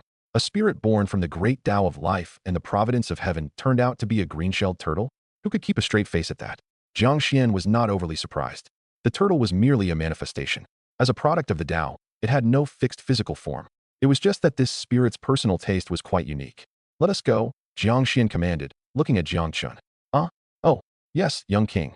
Jiang Chun snapped back to his senses and quickly resumed driving the immortal ship, cutting through the clouds as they pressed forward. Even if he had 10,000 questions, this was the young king's secret. He had no right to pry, nor was it his place to ask. Meanwhile, the young girl crouched down curiously, poking the life spirit with her finger. She had a feeling that this little turtle looked quite delicious. The life spirit was initially annoyed and intended to play dead, but when it saw the girl clearly, its eyes went wide. What the hell? A pure-blooded true dragon. Its attitude immediately flipped 180 degrees. It happily cooperated with the girl, performing the masterpiece stunt of flipping onto its back, making her giggle incessantly. Watching this harmonious scene, Jiang Changshu did not know what expression to use to convey his emotions. He felt a bit messy, a bit dazed. He suddenly felt that this world had become very strange. He looked at Jiang Xuan, wanting to say something, but his reason told him that since this involved Jiang Xuan's secrets, he should not investigate further. Eventually, with a look on his face as if he were severely constipated, Jiang Changshu stepped out and vanished into the void. He needed some quiet time. The immortal ship sped through the clouds at a fracturing pace, leaping over the beautiful mountains and rivers of the Great Gone. Another half-day passed. The outline of an ancient and towering city gradually came into view. The city ahead should be Mingguang City. Once we reach it, we have officially entered the inner regions of the Great Gone Immortal Dynasty. We are not far from the Great Gone Heavenly Palace now. Jiang Xuan gazed at Mingguang City, his eyes narrowing. His thoughts began to drift. Meeting his fiancée for the first time. Should he bring a gift? He realized he had not prepared anything. "Master, that city ahead is a bit strange. It feels like there is the aura of a divine sovereign." The life spirit, perched on the young girl's shoulder, reported to Jiang Xuan. These few hours of peaceful interaction had allowed the life spirit to find its place, and it was quite enjoying itself. It knew exactly what a pure-blooded true dragon represented. In its own era, forget sitting on a dragon's shoulder. It might not even have been qualified to flip onto its back for one. Just this current position was enough to brag about for a while. Do not be fooled by its age or its divine authority that made it seem like a supreme existence in this era. It knew exactly what it was worth. In its own era, this seemingly supreme power was the kind of thing even a dog would shake its head at. Of course, the dog it referred to was a quasi-emperor, a divine sovereign. Jiang Xuan's expression froze in disbelief. Without a second thought, he commanded Jiang Chun, "Turn around. Change course. Bypass Mingguang City." "Yes." Jiang Chun replied instantly and manipulated the ship to change direction, pushing its speed to the absolute limit. But in the next moment, a hum vibrated through the air. From within Mingguang City, a dense, celestial light erupted. A grand, ethereal aura flowed out like celestial mist, spreading in all directions. "Young man, wait." Above Mingguang City, a nearly translucent silhouette of an immortal appeared. He looked the part of a transcendent being, surrounded by celestial energy that naturally commanded respect. His face was etched with suffering and a very real sense of rage. His gaze crossed the void to land on Jiang Xuan, and he spoke in a heavy voice. "I am immortal Tianxiao. 4 million years ago, I attained the rank of true god in Mingguang City and left this realm. Recently, my breakthrough failed, and I fell under the heavenly tribulation. In my final moments, I returned to this realm to look once more upon my homeland. But I never expected that a villain would slaughter all 100,000 souls of Mingguang City. The one who butchered my homeland is my sworn enemy. However, I am but a remnant soul, and I shall vanish into nothingness momentarily. I fear I no longer have the strength to take my revenge personally. If you are willing to avenge me, to find that butcher and strike him down, I shall grant you my entire life's inheritance to aid you in your path to immortality. Jiang Changshu stepped out of the void. He first looked at immortal Tian Xiao with confusion, then turned to Jiang Xian. After a moment's thought, he said, there was indeed a person known as immortal Tian Xiao. My Jiang family has records of him. He was a rogue cultivator from Mingguang City who rose to become a true god with the city's support before vanishing. It was speculated he left the Xiantian realm. The information matches. As for whether to agree, take on the karma, and accept the inheritance, that is up to your own will. The life spirit curled its lip. What is there to hesitate about? Master, when an opportunity comes, you must work hard to grasp it. To the spirit, a divine sovereign's inheritance might be just average, certainly far below the legacy Jiang Xian already carried. But it was a turtle's philosophy that one should never pass up an advantage. It was free, so why not take it? Jiang Chun nodded in agreement. A chance to be granted the Tao by an immortal was a once-in-a-lifetime opportunity. Why would anyone not take it? As for the logic of it, he was used to it. If the young king didn't encounter opportunities throwing themselves at him on the road, would he even be the young king? Grasp my ass. Jiang Xian cursed under his breath. He looked at Jiang Chun and urged, hurry up. Increase speed. Run. Chapter 336. Destroy everything you do not want. Jiang Chun was dazed, but he instinctively obeyed Jiang Xian's command and pushed the immortal ship to its absolute limit. The life spirit blinked its tiny eyes in confusion. It did not understand why its master would reject the divine sovereign's inheritance, but it kept its mouth shut. Jiang Changshu, however, grew suspicious. He watched Jiang Xian's reactions with a furrowed brow. This repeated pattern of behavior made him lean toward a theory that felt entirely far-fetched. High above Mingguang City, the figure of immortal Tian Xiao stiffened. Seeing the ship accelerate instead of stopping, his serene expression began to crack. He could barely contain his frustration. Was his legacy really that undesirable? He was a divine sovereign, after all. In the current Xiantian realm, his inheritance was among the very best. Why were they running away? Could this brat have seen through me? Immortal Tian Xiao was skeptical, but he quickly dismissed the thought. He was not the true immortal Tian Xiao. He was a manifestation created from the memories of the 100,000 souls he had consumed. He had taken this form to delay the descent of heavenly punishment. He truly was a powerhouse in the divine sovereign realm, though only a remnant soul remained. By devouring those lives, he had gained enough energy to sustain a grand illusion that could deceive almost anyone. Even that true god on the ship had not seen through him. There was no way a mere boy who had just started his journey could pierce his disguise. Young man, I know you are cautious, but as fellow humans, I hope you can offer a bit of trust. Immortal Tian Xiao forced a bitter smile and sighed. I am on the verge of fading into nothingness. I have no reason to harm you. Perhaps I can prove my sincerity to win your confidence. With that, he began to draw upon the power of the great Tao. He condensed his entire life legacy into a mysterious celestial seal. Holding it aloft with both hands, he sent it flying toward Jiang Xian. As he did so, his physical form became visibly translucent, as if he had exhausted his last reserves and was about to vanish. I do not ask you to tie your karma to mine, nor do I demand you avenge the souls of Mingguang City. I only ask that you accept this legacy. If you encounter any survivors of my homeland in the future, please look after them. Let the flame be passed on. His weary voice echoed through the air as he disintegrated into specks of light, drifting away with the wind. Only the celestial seal remained, floating before the ship and radiating a weak but profound aura of supreme mystery. The group on the ship froze. Was this immortal Tian Xiao truly that selfless? Jiang Changshu sighed. People speak kindly on their deathbeds. Perhaps this man truly cared for his butchered people and acted out of desperation. He felt Jiang Xian was being a bit too careful this time. Jiang Chen stared at the seal in awe. To be given a legacy like this was something only the young king could pull off. The life spirit, eyes wide with greed, grumbled. That guy was a divine sovereign? Why is he acting like a groveling subordinate? My master rejected him, yet he still insists on handing over his goods. Jiang Changshu and Jiang Chun shot the turtle a strange look. The life spirit stiffened, realizing its own behavior earlier. Chasing the ship for 1,000 miles to submit was not fundamentally different from this immortal. It quickly tried to save face. I mean, the man has good taste. An ordinary person would never recognize the master's peerless talent and limitless future. The two men rolled their eyes. If they had not seen its true form, they never would have associated this fawning green turtle with the legendary product of the great Tao of life. Jiang Xian, however, looked at the seal with a dark expression. Even though it was within reach and appeared harmless, that cursed intuition had returned.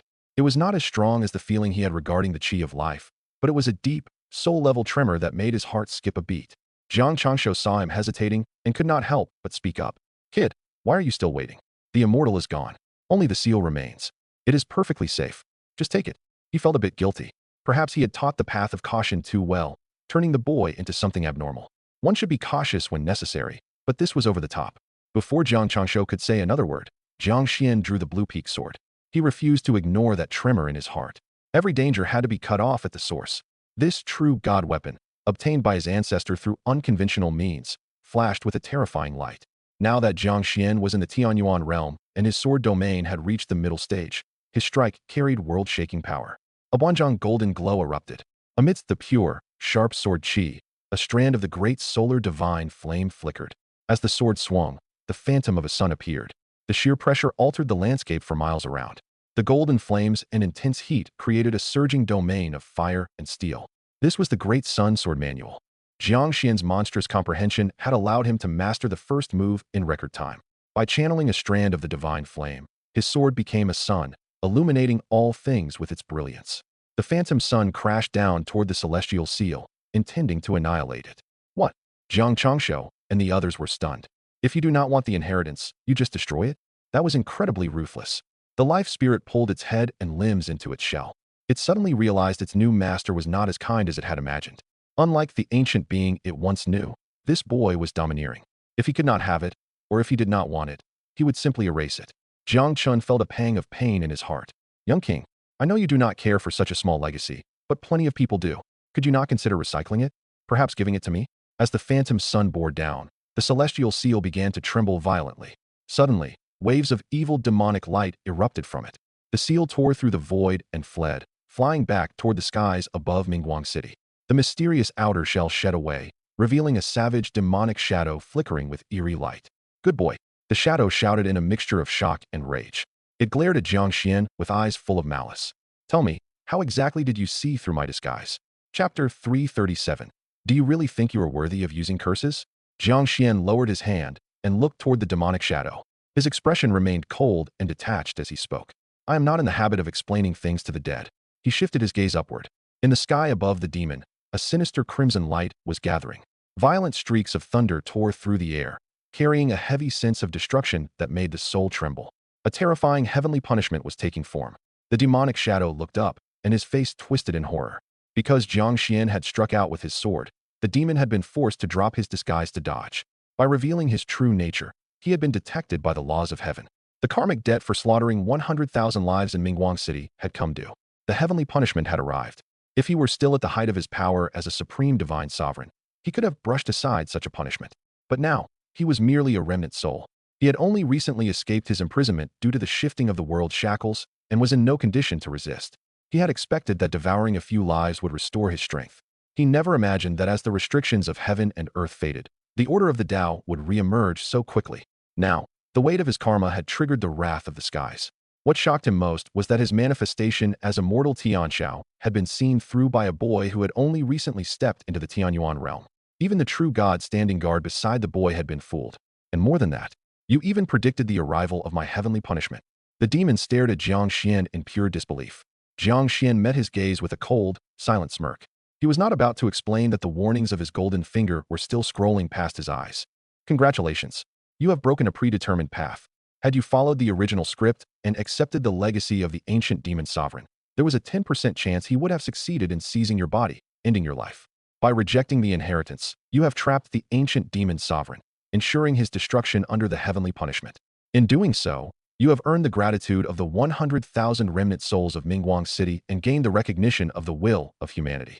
You have been granted one opportunity to ferry remnant souls into the cycle of reincarnation. Your future chances of attaining the title of Human King have slightly increased. Note, if you successfully ferry the 100,000 remnant souls into reincarnation, your human race fortune will receive a significant boost. A 10% chance of being possessed. Jiang Xian felt a cold sweat break out on his back. A wave of lingering fear washed over him. He realized he had to remain incredibly vigilant. He could not afford to become complacent just because he had an instinct for avoiding disaster. A 10% chance was terrifyingly high. If he had ignored that small tremor in his heart and believed he could handle the danger, he would have fallen right into the trap. He would have become nothing more than a vessel for the demon sovereign's rebirth. Jiang Changshu and the others finally understood the truth. Their expressions were complex as they realized how deep the pit had been. What kind of secret is this kid hiding? Jiang Changshu wondered. How could he see through the methods of a demon sovereign? Curiosity finally began to gnaw at him. While geniuses always had their secrets, he found it increasingly difficult to restrain himself. This talent for sensing luck and avoiding disaster was simply broken. After all, neither the life spirit nor this demon sovereign had shown a single flaw that Jiang Changshu, a true god, could detect. The life spirit was also feeling the sting of embarrassment. A mere divine sovereign had managed to deceive it. Its reputation was in tatters. It quickly scrambled for an excuse. Master, forgive me. Old Green here thought this little demon was no threat to you at all, so I forgot to mention it. It smacked its lips, sensing that this excuse might get its head bitten off, and added quickly, but as expected of Master, you did not give this little devil a single opening. Jiang Xuan shot the spirit a sharp look. The life spirit immediately pulled its head back and lay flat on the girl's shoulder, not daring to move. The young girl blinked and patted the turtle's head with a giggle. Daddy, the little turtle is so smart. Only then did Jiang Xuan look away. The life spirit let out a long breath of relief, feeling deep gratitude toward the girl. It was glad it had chosen to cling to the leg of a pure-blooded true dragon so early on. On the other side, the heavenly punishment had begun to fall. The ancient demon sovereign had no way to withstand it. Even as he exerted every ounce of his strength, his surging demonic chi withered away under the crimson lightning. His total annihilation was only a matter of time. The demon sovereign was consumed by fury. He had reigned supreme for endless ages. Even in that place where gods and demons fell, he had preserved his life and found a way to escape. Yet today, he had been brought low by a boy in the Tianyuan realm. Brat, since I cannot live, I will take you down with me. The demon sovereign abandoned all attempts to resist the lightning. He glared at Jiang Xuan and roared. No matter how peerless your talent is, you are dead once my blood curse takes hold. As his voice fell, a massive explosion rocked the air.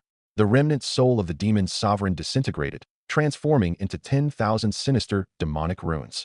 They stacked and intertwined, forming a complex, and Jiang Changshu and the life spirit remained silent. One moment they were consumed by worry, helpless against the curse, and the next, the boy had resolved it. The transition was so abrupt they could hardly adjust their emotions. Jiang Chun was even more bewildered. According to Senior Jiang Changshu, the blood leech divine curse was supposed to be incurable. How had it been solved so simply by the young king? He realized that with his current cultivation and perspective, he could never hope to understand it. However, he had already found the perfect answer for anything inexplicable, the young king. The more far-fetched something seemed, the more logical it became when applied to him. It had been true in the true God's secret realm, true in the demon den, and it was true now. So this is the curse placed upon the bloodlines of the 8 royal families by the demon emperor, Songming? Jiang Changshu asked thoughtfully, eyeing the hideous totem at the center of Jiang Xian's brow. Exactly, Jiang Xian nodded. He activated the human monument to suppress the bloodline curse once more, looking somewhat amused. This thing acts like a terrified grandson in front of the human monument, but it sure put on the airs of an ancestor just now. It is being suppressed by the human monument and the seal of Zhuanshu, which consumes a massive amount of its energy without any source of replenishment. Over time, it will inevitably dissipate. It manifested itself just now to devour the blood leech divine curse because the energies were similar, likely to sustain itself, Jiang Changshu analyzed calmly. That seems to be the case, Jiang Xian agreed, sensing the change in the suppression strength of the monuments. However, one blood leech divine curse is a mere drop in the bucket for this bloodline curse. It is not nearly enough to help it truly revolt. After devouring the curse, the bloodline curse had indeed grown slightly stronger, causing his recently restored lifespan to dwindle. It had dropped by about half a year. To see his hard-earned 90-year lifespan cut down so suddenly hurt, but it was acceptable. Jiang Xian looked toward Mingguang City. If he could ferry those 100,000 tragic souls into the cycle of reincarnation, his human race fortune would increase significantly. At that point, the human monument would be further repaired, and its suppression of the curse would strengthen, likely restoring his lifespan in the process.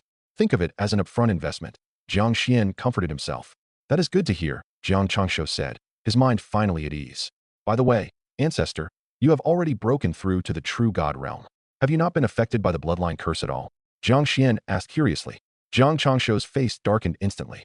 If you want to ask about my bloodline concentration, just say it. There is no need to beat around the bush. Jiang Xian gave a sheepish smile. Perhaps the ancestors of the early ancient period did this intentionally. After the second ancestor left the Xintian realm, the secrets of the bloodline curse were hidden away. Jiang Changshu sighed with a hint of helplessness. In truth, if not for you, we would still be unaware of the curse. From the ancient era to the present, our Jiang family has produced many geniuses with high bloodline concentrations, some even exceeding 80%. Without exception, their paths were heavily obstructed.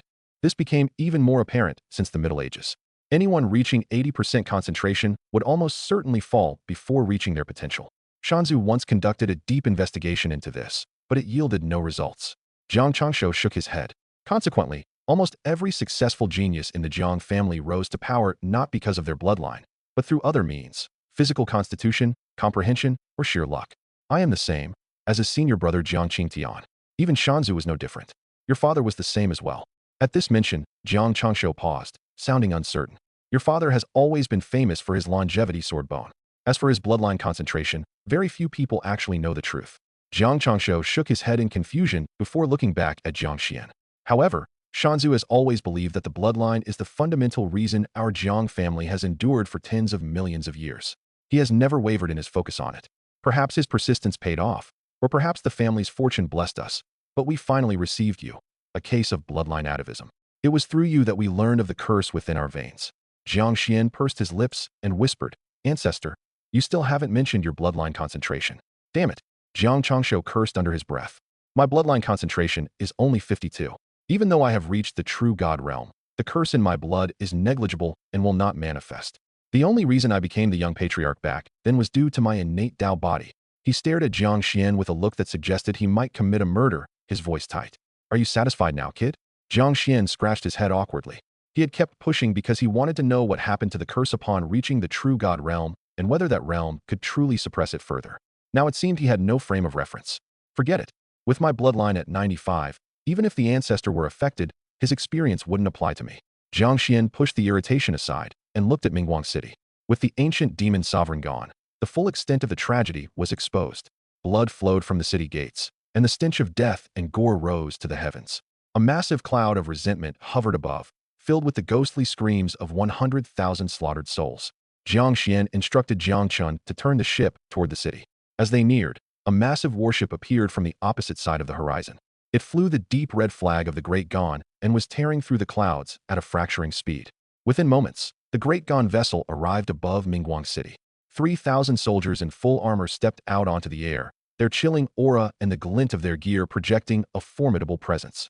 Those are the heavenly soldiers of the Great Gan immortal dynasty, Jiang Changshu whispered.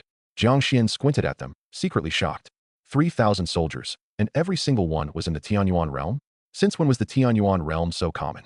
Even ordinary soldiers had this level of cultivation? Jiang Changshu noticed his shock and clarified. The Great Gan is strong, but not so strong that every citizen is at that level.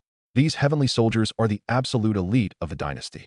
There are only 8,000 of them in total, commanded by the Great Gan's foremost noble, the Heavenly King. The Heavenly King? Jiang Xian and the others were startled. That title alone carried immense weight. The life spirit, however, let out a soft snort of derision through its tiny eyes. What an ignorant fool, daring to claim the title of Heavenly King.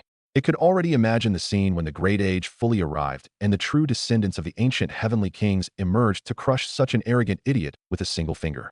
Is it you? A voice of surprise rang out as an elderly man in silver armor stepped off the Great Gan warship. Though his hair was white and his face was lined with age, his stature remained as upright as a mountain. Standing 8 feet tall and powerfully built, he commanded natural authority. His mere presence shook the void, sending out visible ripples of energy. He was clearly a high-ranking powerhouse of immense cultivation. Chapter 339, Young King, Jiang Xian.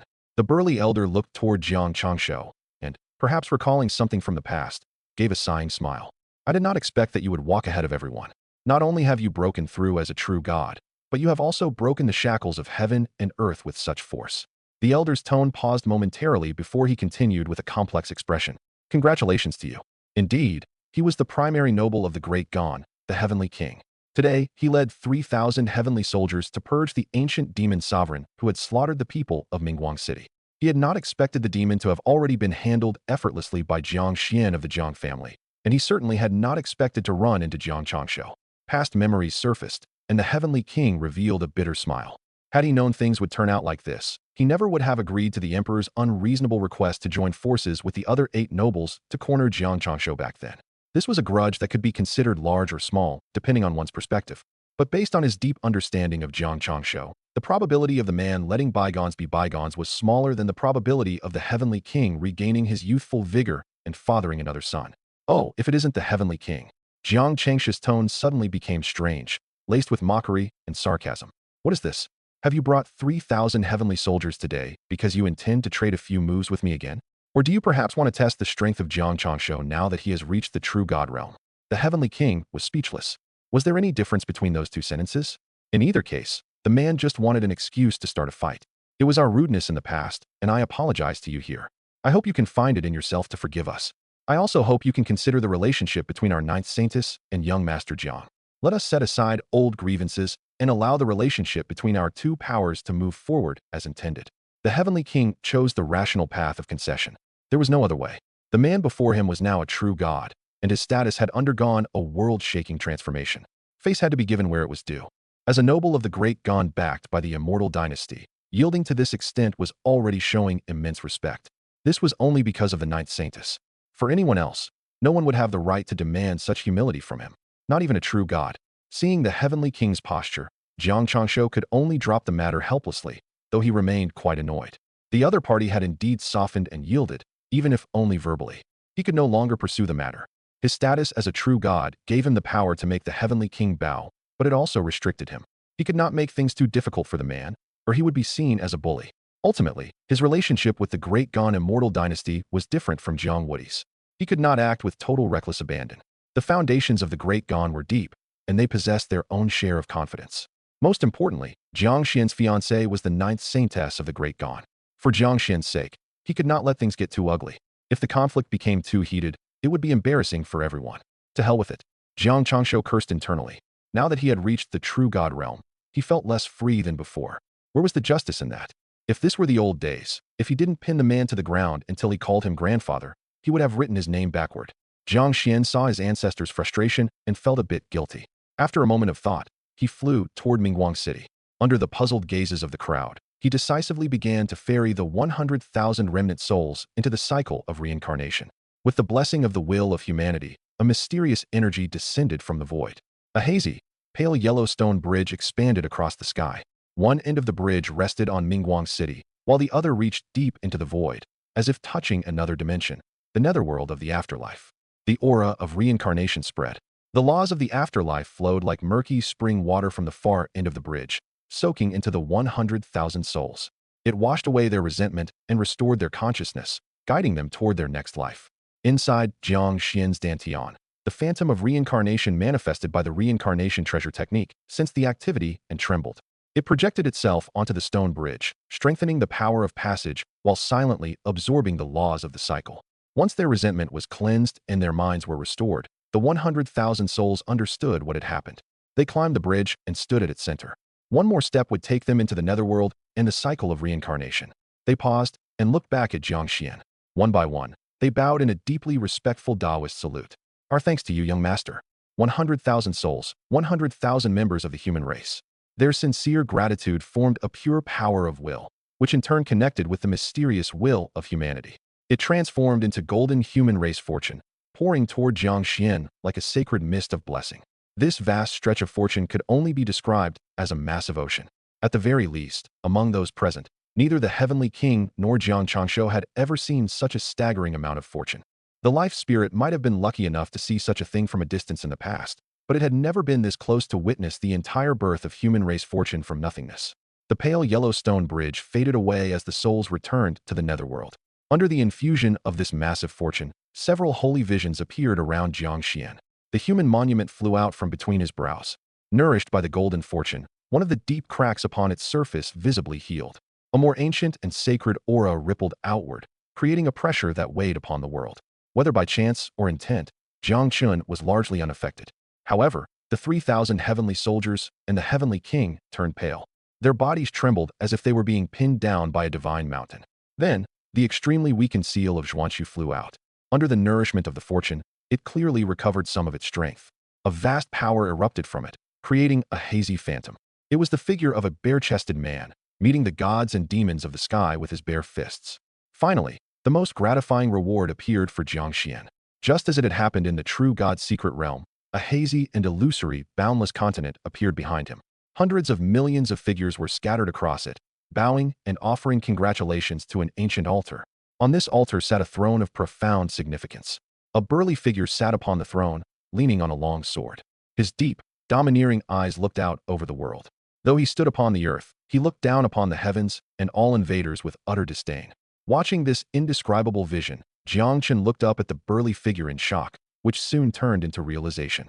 This vision was indeed born because of the young king. However, this grand vision seemed to have changed since the time in the true God secret realm. He remembered that when the 5 monuments combined back then, the figure on the throne only had half of its face visible. Now, the face was entirely clear and real, detailed enough to see every nuance of his expression. It was none other than the young king, Jiang Xuan.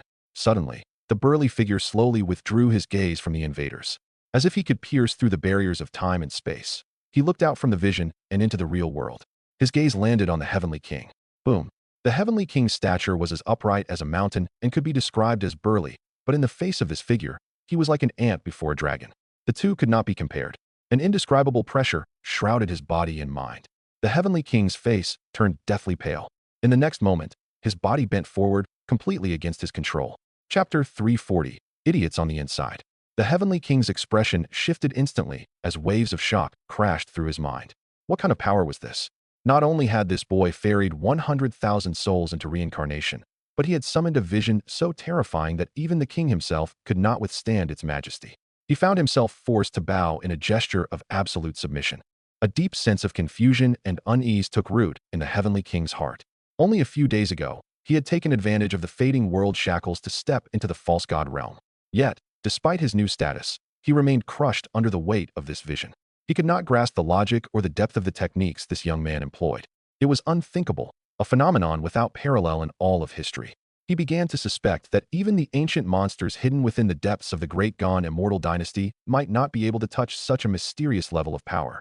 After all, throughout the ages, no one had ever heard of a mortal mastering the power of reincarnation. How had this boy achieved the impossible? Jiang Changshu was equally stunned. Ferrying remnant souls into the cycle of rebirth was something even he, a true god, could not accomplish. How many secrets was this kid hiding? And more importantly, what was that world-shaking vision? To witness a false god like the heavenly king be suppressed and forced to bow was a rare sight indeed. Despite his shock, Jiang Changshu felt a surge of secret satisfaction. Bound by his status as a true god, he had been unable to bully the heavenly king to settle old scores. Seeing the boy vent that frustration on his behalf made him feel immensely gratified. Meanwhile, the life spirit perched on the girl's shoulder trembled. A storm raged within its tiny mind. A vision of the human king, the status of a young sovereign. Its master had already gained the recognition of the will of humanity and achieved the status of a young king. But he is only in the Tianyuan realm. The life spirit could not wrap its mind around it. In its own era, when humanity sat at the peak of the heavens, the human emperor ruled the celestial court, while 8 human kings suppressed the myriad worlds. Even then, when peerless geniuses appeared in every generation, they typically only earned the recognition of the will of humanity after stepping into the divine realm. Beneath the divine realm, only one person had ever achieved the status of a young king, the human emperor himself. I never thought I would be fortunate enough to witness a second person achieve the status of a young king while still in the mortal realm. The life spirit was filled with awe. Its respect for its new master deepened significantly. Carrying the legacy of that ancient being while becoming a young king at the Tianyuan realm suggested that Jiang Xuan was walking the path of the human emperor. It was hard not to believe that the master's future led toward becoming the next emperor of the human race. The emerald light of life flickered in the spirit's tiny eyes as a new thought took hold. Perhaps it was time to put in some real effort. Investing as much as possible before the master truly ascended to his full power would yield unimaginable returns. The 3,000 heavenly soldiers fared even worse. Under the pressure of the hazy vision, they shivered with reverence and dread. Although they shared the same Tianyuan realm cultivation as Jiang Xuan, and many had spent years refining their power at that level, their confidence was shattered. They had believed their mastery of the realm was superior, but now they realized they lacked even the courage to face him in battle. A great reputation truly follows a great man. Today, they had felt the terrifying natural talent and foundational power of the Jiang family genius. It was no wonder the ninth saintess had lost her heart to him and rejected every other top-tier suitor without hesitation. Soon, Jiang Xuan finished the ferrying process, and the vision dissipated. His golden finger had been correct. His human race fortune had increased significantly, more than doubling by a rough estimate. The restoration of the human monument had reached 10%. Just as Jiang Xuan had predicted, as the monument healed, its suppression of the bloodline curse grew stronger. His lifespan increased accordingly, and the gain was delightful, 30 full years. Jiang Xuan now possessed a total lifespan of nearly 120 years. For someone in the Tianyuan realm, having a lifespan of over a century was almost unheard of. Jiang Xuan felt like weeping with relief. The seal of Zhuanxu had also recovered slightly. Its spirit had finally awakened from its deep slumber and was no longer ignoring him.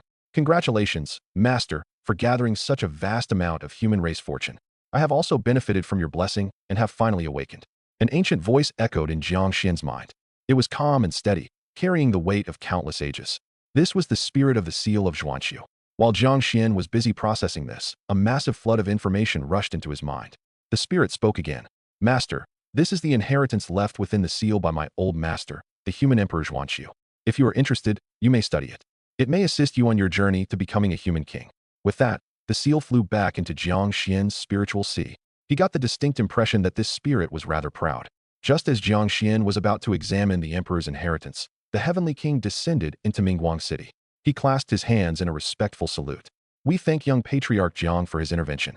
By ferrying the 100,000 citizens of our great Gan, you have saved them from an eternity of suffering. Our dynasty will not forget this kindness. Please, young Patriarch, come with me to the great Gan Heavenly Palace. I must report this to the emperor so that we may properly repay this debt. Furthermore, the heavenly king's voice softened slightly. The ninth saintess has missed you dearly. I hope you can meet with her soon to soothe the pains of your long separation. Jiang Xuan blinked, looking at the old man with a strange expression. He could not help but feel skeptical. Though they had not met in person yet, he felt he knew his fiancée better than this. Would Nangong Mingyue really say something like that? You old rogue, you are full of lies. Did she say that herself? Jiang Xuan asked casually. The heavenly king's expression stiffened, but he nodded anyway, offering a dry laugh. Of course, the ninth saintess said it herself. She said no such thing. The heavenly king had no idea what was in Nangong Mingyu's heart or what she had said. Ever since Princess Zixuan had brought her to the Great Gan, she had been in seclusion within the Nangong ancestral grounds. Despite being the foremost noble of the dynasty, he had not actually met the ninth saintess in person. However, since they were betrothed, it was only logical that she would miss him. Saying so would soften his previous aggressive stance and help lure the boy back to the Great Gan. It was a win-win situation. In this short span of time, his attitude toward the saintess fiancée had undergone a total transformation. Previously, relying on the power of the Great Gan, he had not thought much of the boy. He had viewed Jiang Xuan's talent and background as merely acceptable for a consort, but not indispensable. Even with Jiang Xuan's fame, the era was changing. Monsters were appearing everywhere. The martial god of the Yao family, the ancient geniuses from the Forbidden Zones, and even the talents descending from other worlds. Any one of them seemed to outshine Jiang Xuan. Now he knew better. The ability to ferry souls alone was beyond imagination, to say nothing of a vision that could force a false god to bow. Having this man as the ninth saintess fiancée was a blessing for the Great Gan, one that had to be cherished. He had to get Jiang Xuan to the heavenly palace and report everything to the emperor. He was certain the emperor would know how to handle this, especially since, from what he knew, the two branches within the Nangong family that competed for the throne were being troublesome. They were currently making a foolish attempt to force Nangong Mingyue into a different marriage to break her ties with the Jiang family. I must report to the emperor immediately to stop those idiots. The heavenly king felt a surge of urgency. He did not want to imagine what the Great Gan immortal dynasty would face if they actually forced the saintess into another marriage and enraged this young man. Chapter 341, The Great Gan Banquet. Following this, the heavenly king led his 3,000 soldiers to clear a path for Jiang Xuan, racing toward the Great Gan heavenly palace at high speeds. Standing on the deck of the immortal ship, Jiang Changshu watched this scene with a heavy sigh of emotion. The first emperor used a great divine ability to forge that stone into a palace, carving numerous powerful formations into its structure. These combined with the stone's gravity to create a unique anti-flight field known as the Heavenly Palace. Since that day, no one could fly within 10,000 miles of the palace without the emperor's decree, not even gods. To do so was the ultimate sign of the emperor's absolute authority. However, perhaps because the geniuses of the Xiantian realm were gathering here, the emperor had issued an unprecedented decree. During the opening of the Earth Emperor's secret realm, all invited talents would be exempt from the no-fly law. This decree left many people confused. Invited? Invited to what? The answer was soon revealed. The Great Gan Banquet. The Great Gan Immortal Dynasty had organized a banquet at the Taiming Tower to host the various talents arriving for the secret realm. Those who received an invitation were permitted to fly. While the right to fly was not inherently valuable, the prestige it represented was immense. To be recognized by the Great Gan and invited to the Taiming Tower meant one was part of the true elite, standing at the very peak of the younger generation's pyramid. Many compared this to the Banquet of Ascension hosted by the underworld god Ling, Ming Kong. While the events were similar in nature, The gap in status was like the difference between clouds and mud. They simply could not be compared. When the host of the banquet was announced, it caused a significant stir. The ninth saintess of the Great Gan, Nangong Mingyue. The implications were profound. By having Nangong Mingyue host the event, people wondered if the emperor had already chosen her to inherit the throne. It was clear the dynasty was building momentum for her, officially introducing her to the grand stage of the Xiantian realm. The Heavenly Palace became a hub of activity. Various factions shifted their focus, preparing for the upcoming night. That evening, beside the 1,000-foot-high Heavenly Palace, a building of white jade rose into the air like a bright moon, emitting a warm and gentle glow. This was the Taiming Tower. One by one, the invited geniuses arrived. Some were bathed in divine light, others were surrounded by the laws of the great Tao, and some rode upon flying swords. The interior of the tower was a world of its own, spanning 1,000 feet. Hundreds of renowned talents took their seats. The air was filled with the sound of clinking glasses and laughter as the extraordinary evening began. A moment later, a sharp voice rang out from an official. The ninth saintess has arrived. The Taiming Tower fell silent. Every eye turned toward the entrance, filled with curiosity. It was said that the ninth saintess was not only peerless in talent and body, but also a natural beauty who could overshadow all living beings. Tonight, everyone wanted to see if the legends were true. From the depths of the tower, Nangong Mingyue walked forward with measured steps. She wore formal attire, a gown of woven gold and red, embroidered with the silhouette of a phoenix. The laws of fire swirled around her, adding a brilliant crimson hue and a sense of absolute nobility. Wearing a phoenix crown and a ceremonial cape, she moved like a reigning queen. Her presence was both stunning and commanding. Her face was cold, holding a distance that felt thousands of miles away. There was an indifference in her eyes that treated the world like dust, as if everything before her was merely a trifle. Even the top geniuses in the room felt insignificant under her gaze. Beautiful, indescribably beautiful. This was the immediate impression of everyone present. Yet, her beauty came with a heavy pressure, like a blazing sun that made people look away, unable to meet her eyes. Under her powerful aura, nearly half of the invited guests lowered their heads, feeling a sudden sense of inferiority. Nangong Mingyue walked to the head of the room and sat down with a flourish of her wide sleeves. She surveyed the crowd with a calm, steady gaze. "The banquet begins," she said simply. Only then did her overwhelming aura recede, and the pressure on the hearts of the guests vanished. Before they could truly relax, she raised a wine vessel in a long-distance toast. "On behalf of the Great Gan, I welcome you all from afar." The gathered talents raised their glasses in return. After the first drink, the minds of several young men began to race. Their gazes toward Nangong Mingyue took on a different tone. Among them were Kong Wubai, the saint son of the Yin Yang sacred land, and Ming Litian, the sword son of the pure Yang sword palace. There was also Yao Wuxian of the Yao family and Qin Kun, the male Dao Fusion talent of the Qin family. Such a woman belongs in the heavens. How could she exist in the mortal world? To not hold her in one's arms would be a lifelong regret. It was a common trait among these men. The more unattainable and authoritative a woman seemed, the more she stirred their desire for possession. Nangong Mingyu's queenly aura and cold beauty had instantly awakened their primal instincts. What right does that Jiang boy have to possess such a beauty? Ming Litian snorted inwardly. He made a silent vow. Before he cut down Jiang Xuan with his sword, he would first dominate this woman. He was not alone. Many in the room felt a surge of envy and jealousy. Both openly and secretly, they believed themselves to be a better match for Nangong Mingyue than Jiang Xuan. It was at this moment that the first godling, Nangong Wentian, and the second saintess, Nangong Yehua, stepped forward. Nangong Wenqian's divine blood erupted, flowing around him like boiling lava. He looked like a god of war emerging from a hell of flames. Nangong Yehua drew a jade-green longsword and pointed it directly at Nangong Mingyue. The sharp aura of the blade revealed it to be a true god weapon. "Nangong Mingyue, it is time we settled this," they said coldly. Just days ago, both had successfully entered the Tianyuan realm. Following the advice of their clan ancestors, they intended to defeat her as quickly as possible to end the struggle for the throne. They chose this moment, under the gaze of the realm's top talents, to strike her down from her pedestal and drag her into the dust. The guests watched with interest. They had all heard of the internal struggle for the Great Gan throne. They were eager to see if Nangong Mingyu's strength matched her beauty and if she could truly suppress the world. Nangong Mingyue raised her eyes slightly, looking at the two of them with indifference. Their challenge did not surprise her. To them, this was the perfect opportunity. "Have you made up your minds?" Nangong Mingyue gave a faint, chilling smile. "Are you prepared to face defeat in front of everyone?" Chapter 342. Invincible in the Upper Realm? Do not delude yourselves. Nangong Wentian and Nangong Yehua looked increasingly uncomfortable. The aura radiating from Nangong Mingyue was far too powerful. It was not the kind of presence a typical Earth profound realm cultivator should possess. This imbalance gnawed at them. How could someone who emerged from a remote border region stand in this position today? Nangong Yehua stared coldly at Nangong Mingyue and barked, "Drop that arrogant act. Do not forget, you are only in the earth profound realm." Nangong Mingyue smiled faintly. And what of it? Nangong Wentian and Yehua froze, unable to find a retort. In her presence, their natural confidence withered. It was like a minister facing a sovereign, their heads lowered instinctively. Yet, they were godlings and saintesses too. More importantly, they were in the Tianyuan realm, an entire major realm above her. Why were they the ones being suppressed? It defied all logic. "Do not waste the time of our guests," Nangong Mingyue said, her tone casual. "Which of you is coming first?" Before they could answer, an intruder decided to interfere to make his presence known. "The two of you concede." A young man dressed in purple and gold Taoist robes strolled forward. He held a mountain and river fan in his hand, a playful, profligate smile resting on his handsome face. The guests turned to look at him, curious about this newcomer with the unfamiliar face.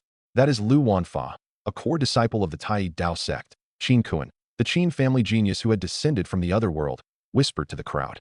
"His strength is significant. He is already in the late stages of the Tianyuan realm." The realization dawned on the crowd.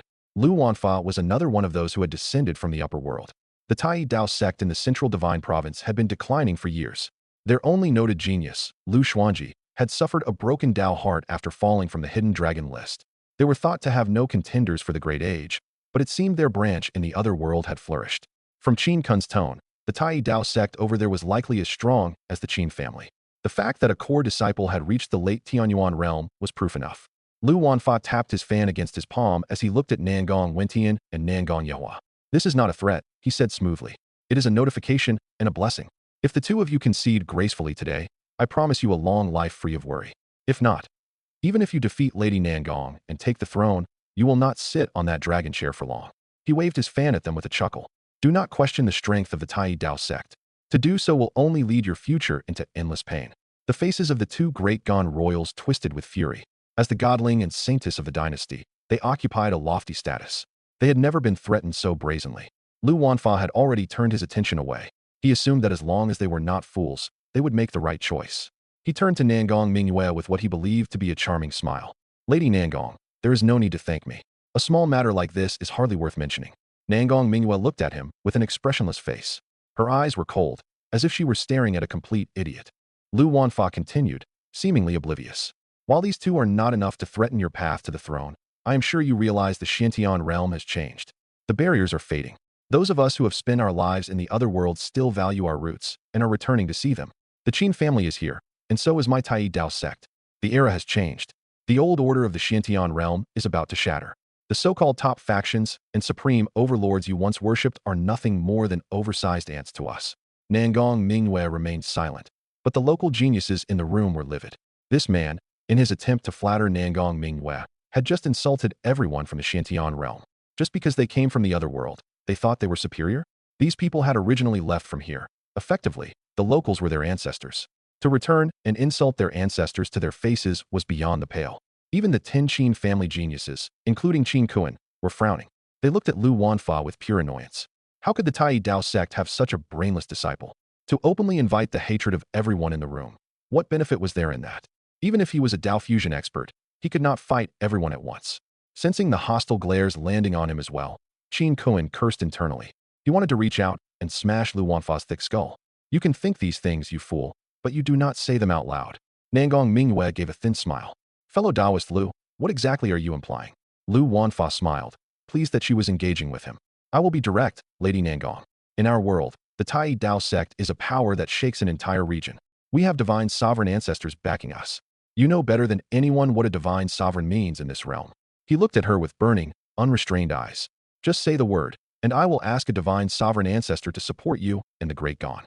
I promise that as long as I am here, you and the Great Gan will remain at the very peak of the Xiantian realm." "Oh." Nangong Mingyu's smile grew wider, but the chill in her eyes deepened. "And what would you require of me in exchange for such generosity?" "Simple," Lu Wanfa said with a grand gesture. "You only need to stand here today and announce the end of your engagement to Jiang Xuan of the Jiang family. Then, choose a better tree to perch upon." "And who would that tree be?" The smile had vanished from Nangong Mingyu's face. A flicker of flame appeared in her eyes, and a murderous intent began to boil. "Me, of course." Lu Wanfa laughed. He released the aura of his 7th level Tianyuan cultivation, attempting to suppress the room. He stood tall and arrogant. What is that Jiang Xuan compared to me? With your beauty and talent, who else in this world besides Lu Wanfa is worthy of being by your side? The room broke into an uproar. People were stunned by his shamelessness. Yet, given his strength and background, no one dared to speak out. Nangong Mingwen nodded slowly. A violent phoenix cry suddenly tore through the Taiming Tower. She was enraged. However, just as she was about to strike, the air hummed. Brilliant starlight erupted as a massive phantom of a star crashed down. Boom! The star slammed directly into Lu Wanfa, grinding him into the floor. The crowd gasped in shock. A late-stage Tianyuan expert had been killed in a single strike. Everyone scrambled to find the attacker. The perpetrator made no effort to hide. As the starlight receded, the figure was revealed. Zhao Fuyao, the goddess of the Zhao family. Zhao Fuyao glanced at the remains of Lu Wanfa and flicked her sleeve to clear the dust. Ignoring the shocked stares, she looked at Nangong Mingyue and gave an apologetic smile. Forgive me. I have a low tolerance for men who treat women like objects. I acted a bit impulsively. I hope the ninth saintess can overlook it. Nangong Mingyue let out a soft laugh. Fellow Taoist Zhao is a person of true character. Why would I take offense? Zhao Fuyao then turned her gaze toward the outside of the tower. Clean it up, she said calmly. Immediately, the terrifying aura of a true god flashed for an instant. It was followed by a furious cry and a desperate threat from outside. We are from the Tai Dao sect. We have divine sovereigns. How dare a small family like the Zhao strike us? The empty threat was cut short by a dull thud. An old voice drifted in from outside the tower. Reporting to the goddess, the half-step true god from the Tai Dao sect has been executed. Zhao Fuyao nodded slightly. She swept her gaze across the gathered talents, finally resting on Qin Kun and the others. The waters of the Xiantian realm run deep, she said. You would do well to keep your heads down. You struggled for a long time in that other world to achieve what you have today. Do not delude yourselves into throwing it all away. Chapter 343. You are all unworthy. The entire hall was shaken. The gazes fixed upon Zhao Fuyao were filled with a mix of awe and suspicion. The goddess of the Zhao family was exceptionally domineering. She had dared to strike down a traveler from the upper world, and had even issued a cold, direct warning to the geniuses of the Qin family, without leaving a shred of face. It was common knowledge that the Qin family had sent 2 true gods down to this realm. Despite the tension, many of the local cultivators felt a profound sense of relief. They had grown tired of these newcomers and their arrogant attitudes, looking down on everyone as if they were beneath notice. Zhao Fuyao had done what they wanted to do, but lacked the courage to attempt. They were more than happy to watch this unfold, and if necessary, they were ready to follow her lead and drive these interlopers out of the Xiantian realm entirely. This was their land and their secret realm. What did it have to do with outsiders? Qin Kun's expression darkened. A trace of coldness flickered in the depths of his eyes. As a top talent of the Qin family whose cultivation had already reached the Dao Fusion realm, he could arguably claim to suppress everyone present. Being warned so bluntly by a Tianyuan realm girl from a local family was a significant blow to his pride. However, he did not immediately lash out. His status and strength were far above hers. In his mind, the goddess of a mere immortal family was not worth his attention. The gap between their levels was an unbridgeable chasm. To him, the geniuses of the Xiantian realm were like frogs in a well, convinced they were dragons while having no idea how vast the heavens truly were. Inside the Taiming Tower, the atmosphere of the Great Gone banquet grew increasingly strained.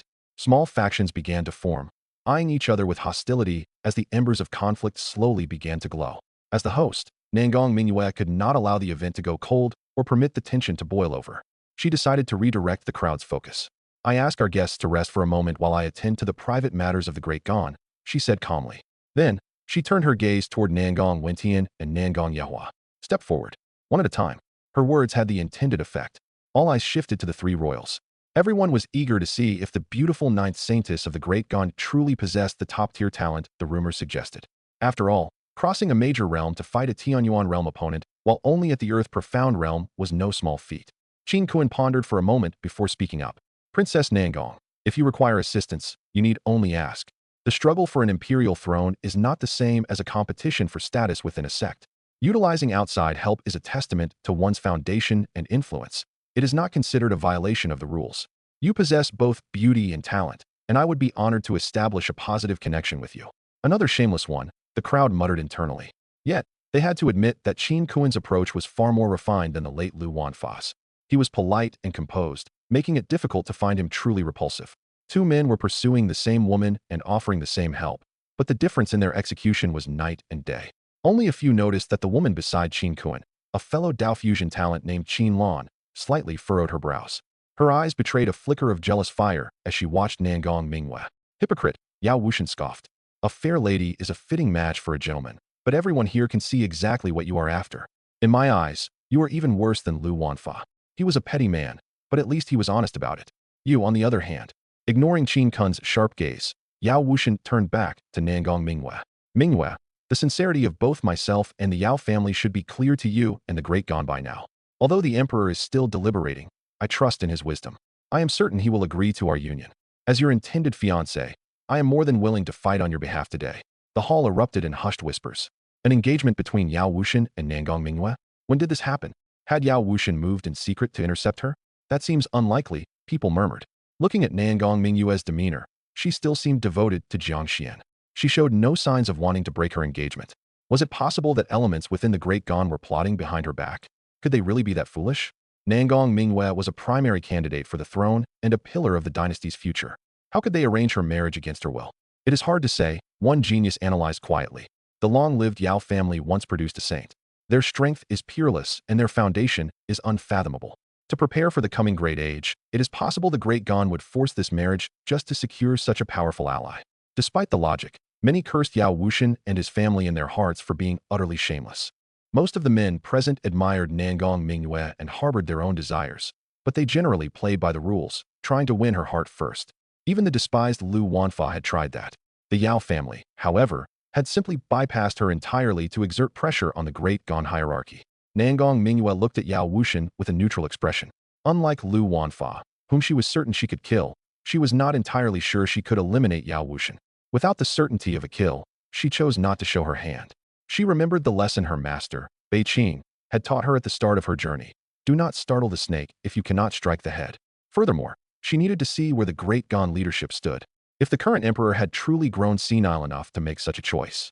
Nangong Minjiu shook her head inwardly, a hint of exhaustion touching her soul. Throughout her journey, she had seen so many people driven by utility and greed. Everything was a transaction of interests. There were only two people who truly cared for her without an agenda, her fiancé, Jiang Xuan, and her master, Bei Qing. Though she had never met Jiang Xuan in person, that fateful dream had created a profound, spiritual connection between them. It was as if their lives were intertwined, allowing her to sense his presence. Right now, she could feel him approaching. He was not far away. As for her master, once the matters here are settled, I must return to see him and repay his great kindness, she thought. Nangong Minjiu pushed the complicated thoughts aside. Her regal eyes, filled with a cold authority, swept over Yao Wuxian and Qin Kun. She spoke with a voice that brooked no argument.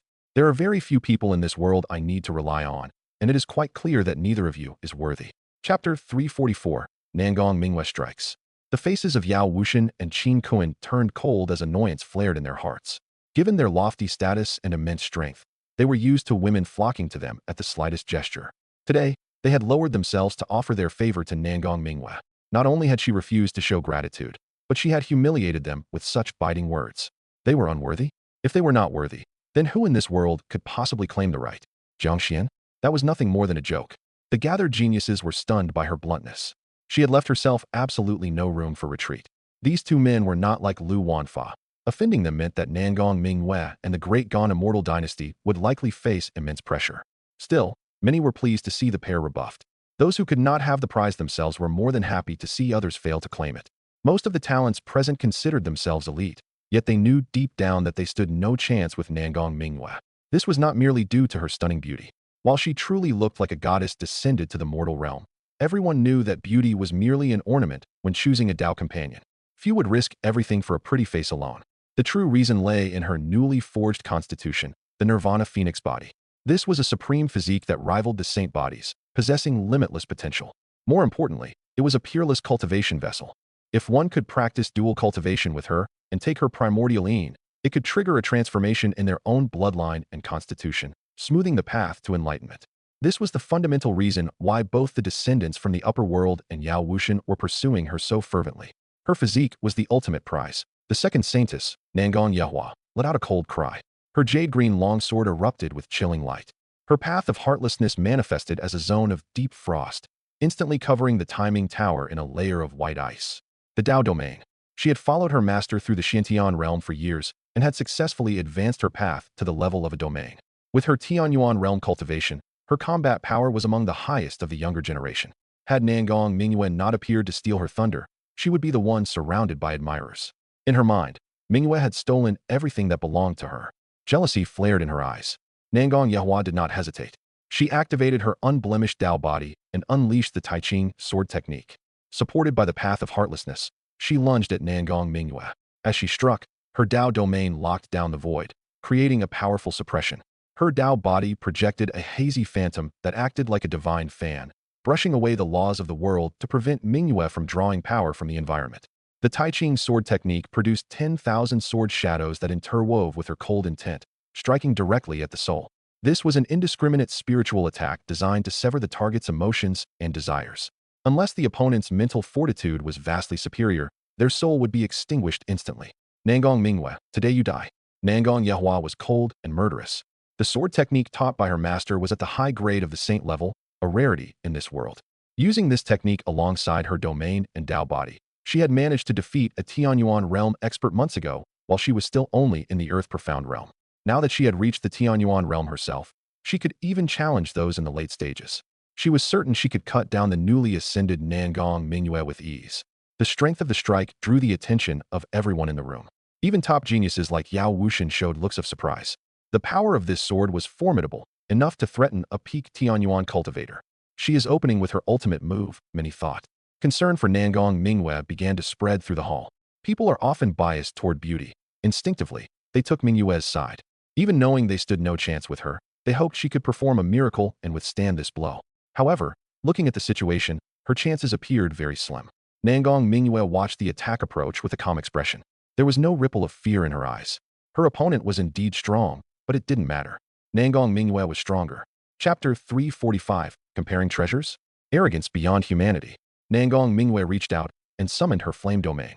This domain, long regarded as a sacred and precious site by generations of the Great Gan immortal dynasty, possessed power that was naturally extraordinary. In her hands, its terrifying potential was fully realized. Deep blue flames surged and roared with an intense heat, instantly incinerating Nangong Yehua's Dao domain until nothing remained. The fire spread of its own accord, transforming into a vast sea of flame that swallowed Nangong Yehua, suppressing her movements in return. At that moment, the heavenly flame Mingyue had fused with earlier took the form of a magnificent phoenix. It spread its wings and soared through the burning sea. As the ultimate incarnation of the path of fire, it could erase all things with ease. The divine abilities formed by Nangong Yehua's unblemished Dao body were no match for it. Within a heartbeat, Nangong Yehua's Dao body flickered violently, as if it had sustained a fatal wound. Her divine abilities dissolved, and her Dao body retreated into her form, leaving her unable to manifest even a fraction of its power.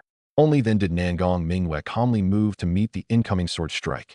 The sharp cry of a phoenix echoed through the Taiming Tower.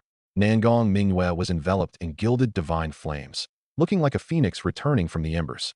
In her beak, she seemed to hold a flicker of primordial, hazy light that evoked a sense of ancient terror, a power born at the beginning of time, yet destined to destroy it. This was the heavenly phoenix sacred art, a legacy from the secret grounds of the Nangong family. Possessing the Nirvana phoenix body and having refined a drop of true phoenix blood, she could use this art to manifest a phoenix shadow from the great Tao of fire, capturing 30% of a true phoenix's essence. A massive, majestic force suddenly descended. The Taiming Tower shook violently, and everyone present felt their bodies grow heavy. Their expressions turned grim as they felt as though a towering divine mountain had been dropped onto their shoulders.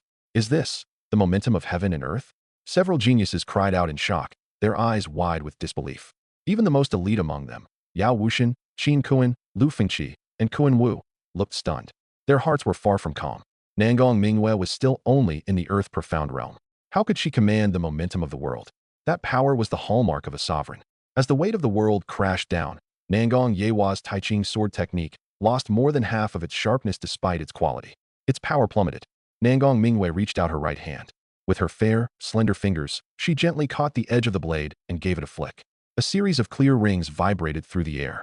An indescribable force surged through the blade like a wild tide, pouring directly into Nangong Yehua's body. With a dull thud, Nangong Yehua was sent flying backward instantly. The hall fell into a stunned silence.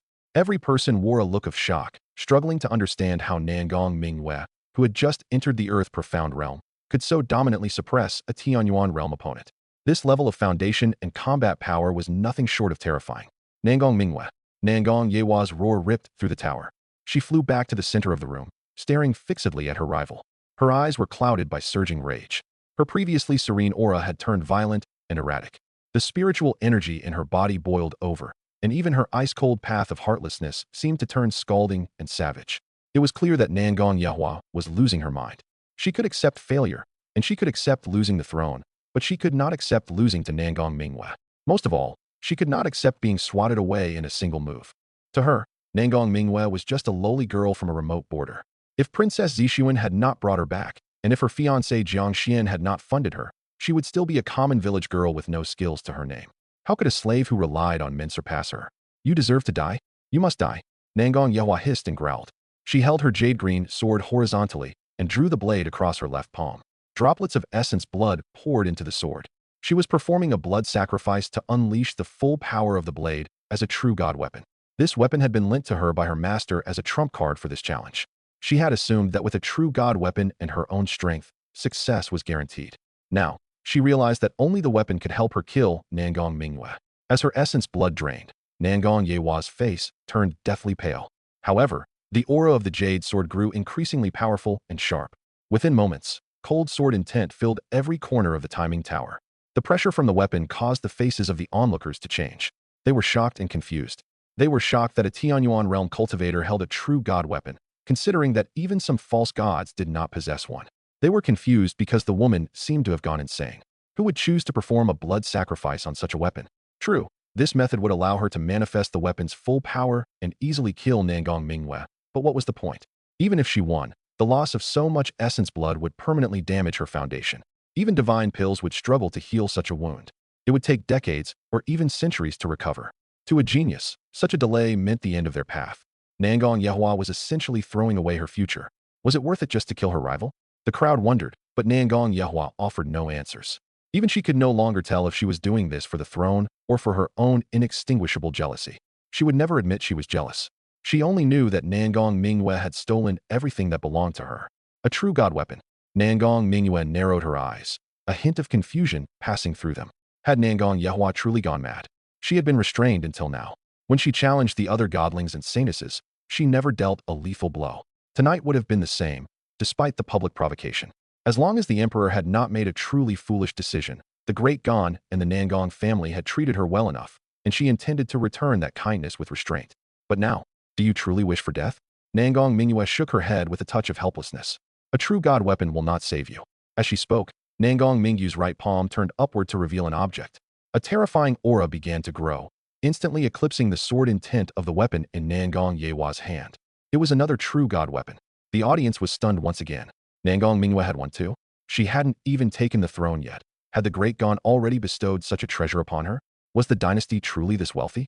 Qin Kun and Yao Wushan watched with twitching lips and resentful eyes.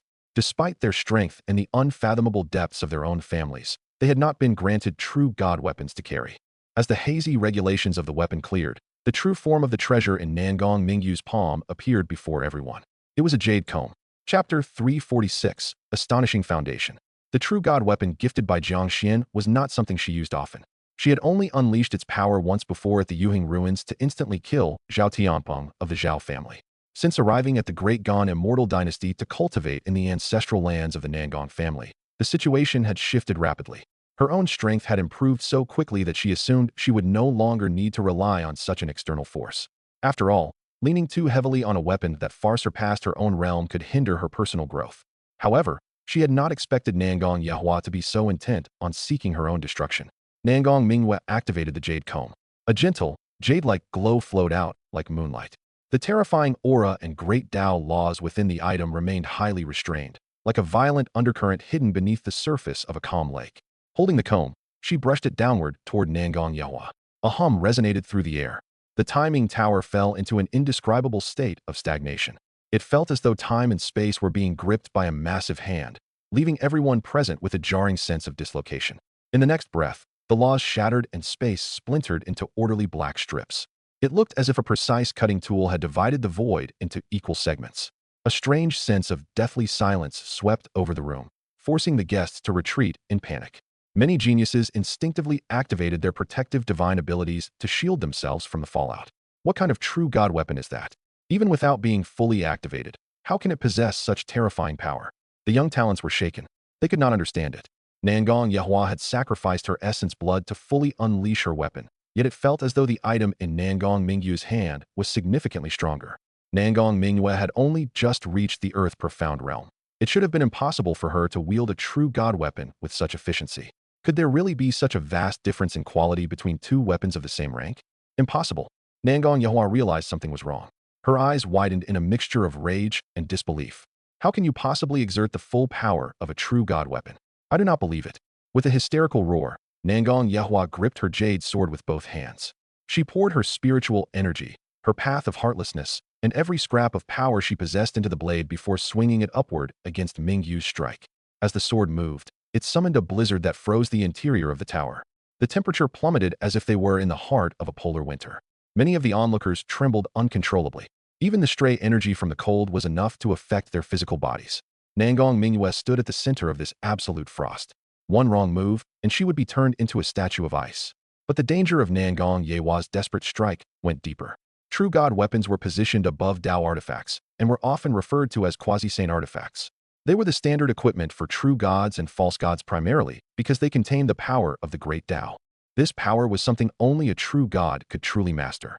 A true god weapon held a strand of a complete Dao, and if fully unleashed, that strike would carry the shadow and form of a true god's attack. The jade sword in Nangong Yehua's hand now spit out that very strand of power, the great Dao of ice. As the sword fell, a dragon of frost roamed the air, freezing everything in its path: spiritual energy, universal laws, and the very regulations of the world.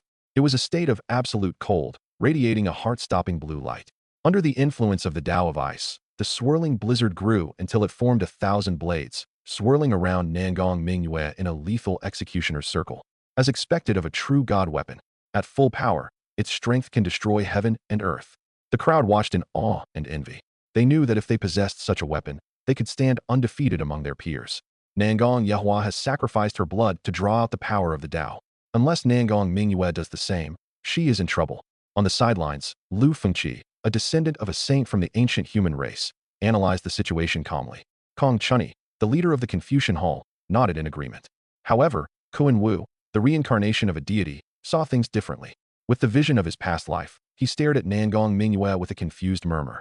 To rise from such humble beginnings and yet possess such a deep foundation, strange, truly strange. Facing the onslaught, Nangong Mingyue remained unmoved. Her skin was covered in frost, and her blood felt as though it were slowing to a halt, but her expression remained flat. She knew she could not fully activate the Jade Comb's Dao power without a blood sacrifice. Theoretically, she should not be able to stop this attack, but theory does not cover everything. First, her true combat capability was an entire level above that of Nangong Yehua. Between the two of them, cultivation levels were the least important factor. Second, her mastery over her true god weapon was far superior. She had held the Jade Comb for a long time, while her opponent had likely only just received the Jade Sword. Finally, there was the most fundamental reason. She never said she only had one true god weapon. Nangong Mingyue switched the Jade Comb to her left hand and brushed it against the incoming strike. The gentle glow acted as a barrier against the ice. She did not seek to shatter the attack immediately, but only to delay it. The quality of the Jade Comb was indeed a step above the sword, providing her with the precious seconds she needed. Then, Nangong Mingyue reached out with her right hand. With a simple gesture, she summoned her flame domain. It flew back to her and hovered in her palm, the heavenly flame swimming within it. As a fragment of a much greater artifact, the grade of the flame domain was impossible to measure, but it was certainly far beyond that of a true god weapon. Even with the limited power she could currently draw from it, it was more than enough. This was why she could remain so aggressive despite her lower cultivation level. The flame domain was one of her few hidden trump cards, providing her with the security to challenge any godling or saintess for the throne. It was the foundation that allowed her to ignore cultivation ranks and compete with the greatest geniuses for the title of invincible.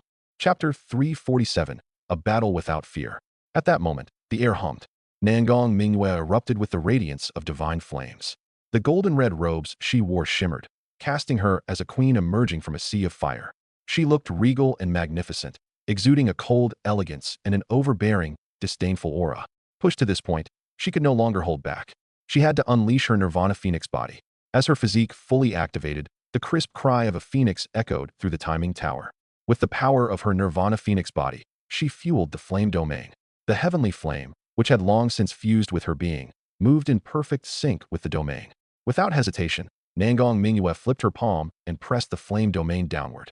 The sound of rolling thunder filled the hall. Endless flames surged out like a furious tide. These terrifying divine sparks leaped through the void, their blistering heat climbing to a theoretical extreme. The temperature was so high it made the soul tremble, as if reality itself could no longer sustain it. Absolute heat collided with absolute cold. Within those divine flames, threads of power interwove, the pure power of the Tao of fire. Any fool could see the difference between a single strand of ice and a massive torrent of fire. The result was total destruction. The divine flames roared, and the swirling blizzard vanished instantly. The frost covering the Taiming Tower evaporated. Even the dragon-like strand of the Tao of ice was incinerated and swallowed by the sheer volume of the flames. It was refined into pure energy and fed back into Nangong Mingyue. The desperate strike Nangong Yehua had bought with her own lifeblood was utterly dismantled. Nangong Mingyue brushed the jade comb downward once more. A series of sharp cracks rang out. The true god weapon in Nangong Yehua's hands was sliced into pieces. Now stripped of every defense, Nangong Yehua collapsed to her knees. The massive loss of essence blood had left her weak, and the backlash from her shattered weapon tore through her body. She was a ruin of a woman, her skin mapped with patterns of bleeding scars. "You have lost." Nangong Mingyue pulled back her power and looked down at her rival, her voice flat. She considered finishing it then and there to remove any future threat. She hesitated not out of mercy, but because Nangong Yehua was the second saintess and a top talent of the clan. Killing her outright would cause a scandal within the family. Until the Nangong family or the Great Gan dynasty committed a true act of betrayal against her, she did not want to provide them with an excuse to turn on her. She was leaving a final bridge open, giving the current emperor one last chance. His secret dealings with the Yao family and his tendency to treat her as a bargaining chip for Yao Wuxian had deeply displeased her. Nangong Yehua kept her head low, her eyes burning with a jealousy that would not die. Why did Nangong Mingyue have a true god weapon? Why did she have a flame domain that could crush one? It had to be the clan ancestors. They were favoring this servant. She looked up suddenly, staring at Nangong Mingyue with a hollow, rasping scream. "I do not accept this. Without outside help, you are nothing compared to me. If I had everything you have, if I were Jiang Xuan's fiancé, if I had the support of the Jiang family, I would be far beyond you today." Nangong Mingyue was stunned by the absurdity of the statement. She paused, then a cold smile touched her lips. If the woman had no desire to live, there was no need to pretend at mercy. "You are right. If you had everything I have, if you were his fiancé, perhaps you really would be beyond me." Nangong Mingyue nodded calmly. "But I am sorry. You are not. I am." The jade comb brushed down. A gentle, jade-colored light fell, and Nangong Yehua was cut into bloody ribbons. A flicker of flame followed, reducing her to ash. The second saintess of the Great Gan, Nangong Yehua, was no more. Silence. The Taiming Tower fell deathly quiet. The gathered geniuses stood in a daze, staring at Nangong Mingyue with a complex mix of shock, confusion, respect, and fear. This ninth saintess was truly unpredictable. It was one thing to carry a true god weapon, but to possess a flame domain that could trample one was terrifying. Even without those treasures, her true combat strength was immense. She had crushed a Tianyuan realm opponent while only being in the Earth Profound realm herself. It was a concept they could not grasp. It broke every common rule of the cultivation world. It was simply preposterous. Only after she had killed Nangong Yehua did they truly look past her beauty. They began to see her for what she was, a true favored daughter of heaven. At that moment, the first godling, Nangong Wentian, took a step forward. His divine blood was boiling, and he was bathed in a crimson glow. He radiated a surging intent for battle, like a god of war born from slaughter. Above his head hovered a massive, jet-black metal seal. It pulsed with a heavy, fierce aura, yet another true god weapon. "Now it is my turn." Nangong Wentian shouted his challenge. With the throne on the line, he could no longer afford to be a gentleman. He could not wait for her to recover to her peak for a fair fight. Though she had crushed Nangong Yehua, using a true god weapon and the flame domain must have drained her. She was weak, and this was his best chance. In truth, this had been his private agreement with Nangong Yehua. No matter who fought her first, if they could not win, they would exhaust her as much as possible to give the other an opening. To them, Nangong Mingyue was a commoner from a branch family. Her blood was thin, she was barely one of them. How could they let an outsider take the throne? He had not expected Nangong Yehua to be so desperate that she would throw her life away. There might have been other reasons for her frenzy, but he no longer cared. He had to win today. As the first godling, his status was equal to that of a crown prince. He had always pushed himself to meet that standard. Yet the current emperor, whether through senility or some hidden plot, had insisted on this internal struggle.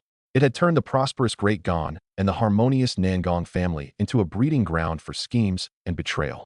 To him, Nangong Mingyue was the spark that had ignited this chaos. He had to defeat her to set things right and restore peace to the dynasty. If he could not do that, how could he face the crises of this chaotic era or fight for the pinnacle of fame? Nangong Mingyue frowned slightly, though she remained composed. Her energy was indeed depleted. She had less than half of her peak strength left, and it would be difficult to manifest another strike from the flame domain. Nangong Wentian had timed his move perfectly. Still, she did not fear the fight. Chapter 348, Beyond the Word Handsome. Nangong Mingyue was about to accept the challenge when Qin Kun seized the moment. Wearing an expression that suggested everything was under his control, he spoke calmly. Miss Nangong, you only need to say the word. I will step in and drive this shameless scoundrel away for you. The implication was clear to everyone. He was taking advantage of her exhaustion to force her hand, hoping she would yield to his pursuit in exchange for protection. The eyes of the crowd shifted to Qin Kun with strange expressions. While they had yet to see the true power of this Dao Fusion genius from the upper world, his mastery of predatory opportunism was clearly top tier. Many felt embarrassed to even call him out for his lack of shame. After all, several of them had similar thoughts, though they lacked the actual strength to resolve Nangong Mingyu's crisis. Yao Wuxian and Ming Litian cursed silently, furious that this beast had beaten them to the punch. Nangong Wentian's face darkened with anxiety.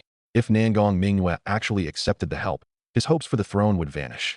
His opponent was in the Dao Fusion realm. Even with a true god weapon, it would be nearly impossible to bridge that gap. Furthermore, a genius of that caliber from the upper world almost certainly carried a true god weapon of his own. The Great Gon welcomes you as a guest from afar, but interfering in our internal affairs is quite inappropriate, Nangong Wentian said. He suppressed his rage, maintaining a polite tone but a firm stance. Besides, if you help her defeat me, it will be an unfair victory. It will not count. That makes no sense at all, Qin Kun replied with a soft laugh. You and Nangong Yehua challenged her back to back, without even. Nangong Mingyue's broad smile faded into a calm, steady nod. She had often wondered how she would feel when they finally met, whether she would be overcome with excitement or joy. But now that he was standing before her, she found herself remarkably at peace. Perhaps because she had never doubted or worried, his arrival felt like a simple, natural fact. She trusted him completely, so there was no room for emotional turbulence. Or perhaps there were simply too many people around for her to fully reveal her heart. Whatever the reason, even she couldn't quite tell. Jiang Xuan felt much the same. He had imagined this meeting would be a grand, ritualistic event. But standing here, he realized there was no need for empty formalities. This was his woman. There was no need for a performance. High expectations often lead to a crash, but a steady, simmering flame lasts longer. He turned his head to look at Nangong Wentian and then at Qin Kun. He chuckled softly. You are right. Nangong Wentian is a rogue. He has no right to talk about what is fair. The crowd frowned. Was Jiang Xuan agreeing with Qin Kun? Did he not see that the man was trying to steal his fiancée? Qin Kun looked at Jiang Xuan with a trace of disdain, though he offered a satisfied smile. You are quite sensible, Qin Kun remarked. Jiang Xuan laughed and shook his head, his eyes gradually turning cold. However, regarding my wife's business, I will handle it myself. There is no need for you to go sticking your nose where it does not belong. The hall fell silent.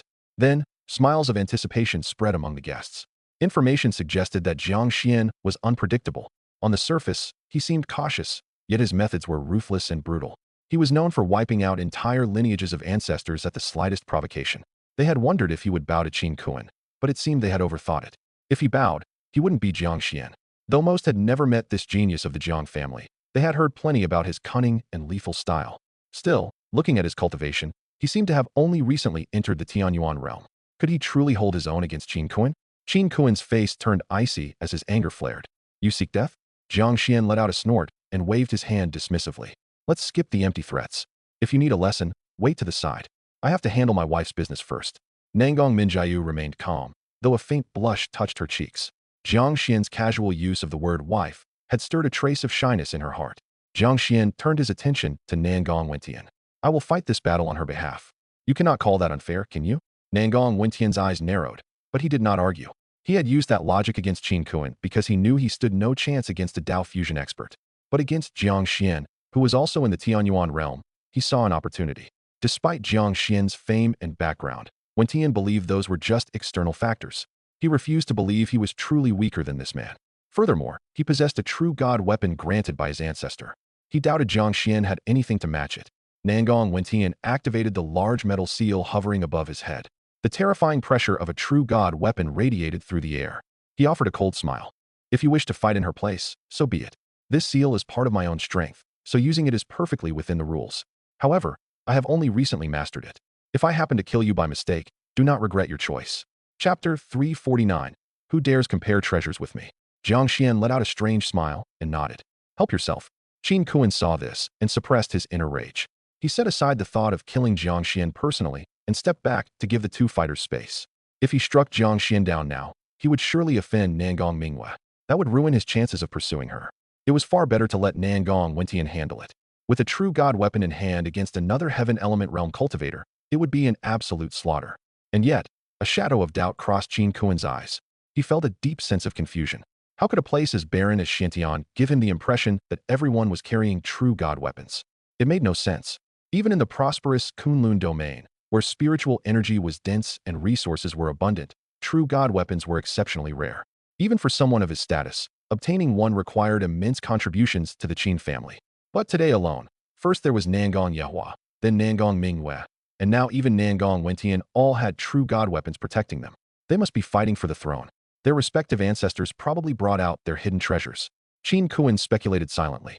This was the only explanation that allowed him to keep his composure. After all, if he did not possess a true god weapon, how could a group of country bumpkins have them? Yao Wuxian, Ming Litian, and the other geniuses shared Qin Kun's sentiments. They viewed themselves as superior, looking down on this fight for the great Gone throne as if it were child's play. But these children kept pulling out true god weapons that even they did not own. Their pride began to waver, and they scrambled for excuses. The Great Gone immortal dynasty held 30% of Xuantian's providence. It had deep roots and endless resources. Since the throne was at stake, it was only natural for them to use everything they had. They were certain that even with the longevity Jiang family behind him, Jiang Xuan could never produce a true god weapon. Unlike Nangong Wentian, Jiang Xuan had not come prepared for a succession battle. The Jiang family had a formidable foundation, but that lay in their hidden experts, not their wealth. It was common knowledge that the Jiang family had been in decline since the ancient era. How could they possibly have such vast resources? A true god weapon would be a family heirloom. No matter how much the Jiang family favored him, they would never allow a mere heaven element youth to wander around with such a precious treasure. They asked themselves, if they were not allowed to carry such weapons, how could Jiang Xuan? But what happened next made everyone feel as though they had been struck by lightning. A true god weapon is just a tool at the end of the day. If you have it, you use it. Jiang Xuan chuckled. Under the watchful eyes of the crowd, he activated his jade silk gilded Taoist robe. A brilliant radiance erupted as shimmering lights swirled around him, releasing a faint aura of the great Tao. While it was not quite as imposing as the massive gold seal hovering over Nangong Wentian's head, it was clearly not far behind. A peak-grade Tao artifact? It was only a hair's breadth away from being a true god weapon. The crowd froze. Their hearts grew restless. They had originally thought Jiang Xuan was just dressed a bit flashily today, but they never expected he was wearing a peak-grade Tao artifact. Did this boy not understand the danger of flaunting his wealth? What kind of sane person walks around in a peak-grade Tao artifact? Was he not afraid someone would grow envious and rob him? The smile on Nangong Wentian's face grew wider. A peak-grade Tao artifact? That cannot withstand the power of a true god weapon. Before he could finish his sentence, his smile vanished. Jiang Xuan drew the green blade from his back. Sword intent surged. With a slight nudge of the Tao power within, the image of a misty star manifested, suspended between heaven and earth. A true god weapon. Everyone's expression shifted. No way. Jiang Xuan really had a true god weapon on him? How could the Jiang family be this rich? It was impossible. Zhao Fuyao shook her head with a helpless smile. That was Granny Seven Star's true god weapon. She finally understood why the old woman insisted on staying behind to guard the Zhao family instead of following her. She was mourning her lost treasure. Nangong Wentian stopped laughing. He became cautious. Against another true god weapon, his chances of winning had plummeted, though he still had a chance. The air hummed. Jiang Xuan pulled out another shimmering object. The power of the great Tao pulsed visibly within it. This was the god's blessing that Nangong Minghua had given him. Another true god weapon. The crowd's pupils shrank in shock. It was one thing for the Jiang family to give him one weapon, but two? This was excessive. Was the Jiang family so determined to back Jiang Xuan that they were willing to bankrupt themselves? God's blessing. So she gave it to him. Zhao Fuyao's eyes flickered as she looked at Nangong Minghua and then back to Jiang Xuan. She felt a bit of a headache coming on. She had stepped in to kill Lu Wanfa earlier partly because she hated his vile attitude, but also to show goodwill, so she could eventually trade for the god's blessing. Now that it was in Jiang Xuan's hands, a trade would be nearly impossible. Knowing him, he likely already knew the secret of the artifact. Forget it. If it is not meant to be, I will not force it. Zhao Fuyao let the matter go. Nangong Wentian stood frozen. Two true god weapons. How was he supposed to win? But then, Jiang Xuan started pulling out more items, one after another. There were the two true god weapons he had taken from the demon Denver. He had originally given them to a Jiang family genius and Jiang Hong, but he had taken them back to ensure their trial remained a true challenge. After all, what is the point of a trial if you are carrying a true god weapon? That made four. Then came the human monument, and the Zhuanchu seal. It wasn't much. Just 6 true god weapons, more or less. Jiang Xuan sighed softly, sounding quite helpless. I really envy you. You only have 1 true god weapon, so you can focus all your spirit on mastering it. Unlike me, I have so many I can barely get used to them all. The corners of everyone's mouths twitched. Their faces turned dark. Was this even human speech? Despite their urge to curse, they were drowning in a sea of shock. A peak grade Dao artifact for true god weapons, plus the human monument and the Zhuanchu seal. 2 human holy relics even more powerful than god weapons. You are telling me this is the inventory of a heaven element cultivator? Even a true god shouldn't be this ridiculous. Qin Kun, Yao Wuxian, and the other top geniuses watched with glints of greed hidden behind their shock. So many treasures. Jiang Xuan was a walking vault. They had to find an opportunity to take it all for themselves. By now, Nangong Wentian's face was deathly pale. How could he possibly fight this? Jiang Xuan looked at him and smiled. Since a true god weapon is part of one's personal power, it shouldn't be a problem if I use a few of mine, right? He threw Nangong Wentian's own words back at him, but the meaning had changed completely. There was a vast difference between using one and using a few. Nangong Wentian's spirit broke. His body began to tremble uncontrollably. The battle had not even begun, but he could already see his end. He was a dead man. Come on. Jiang Xuan held the green blade as the god's blessing, and 2 other true god weapons floated around him. The human monument and the Zhuanchu seal expanded until they resembled 2 towering divine mountains. Fully armed, Jiang Xuan pointed his sword at Nangong Wentian and smiled. Do not say I didn't give you a chance. For the sake of my lady, I will let you have the first move.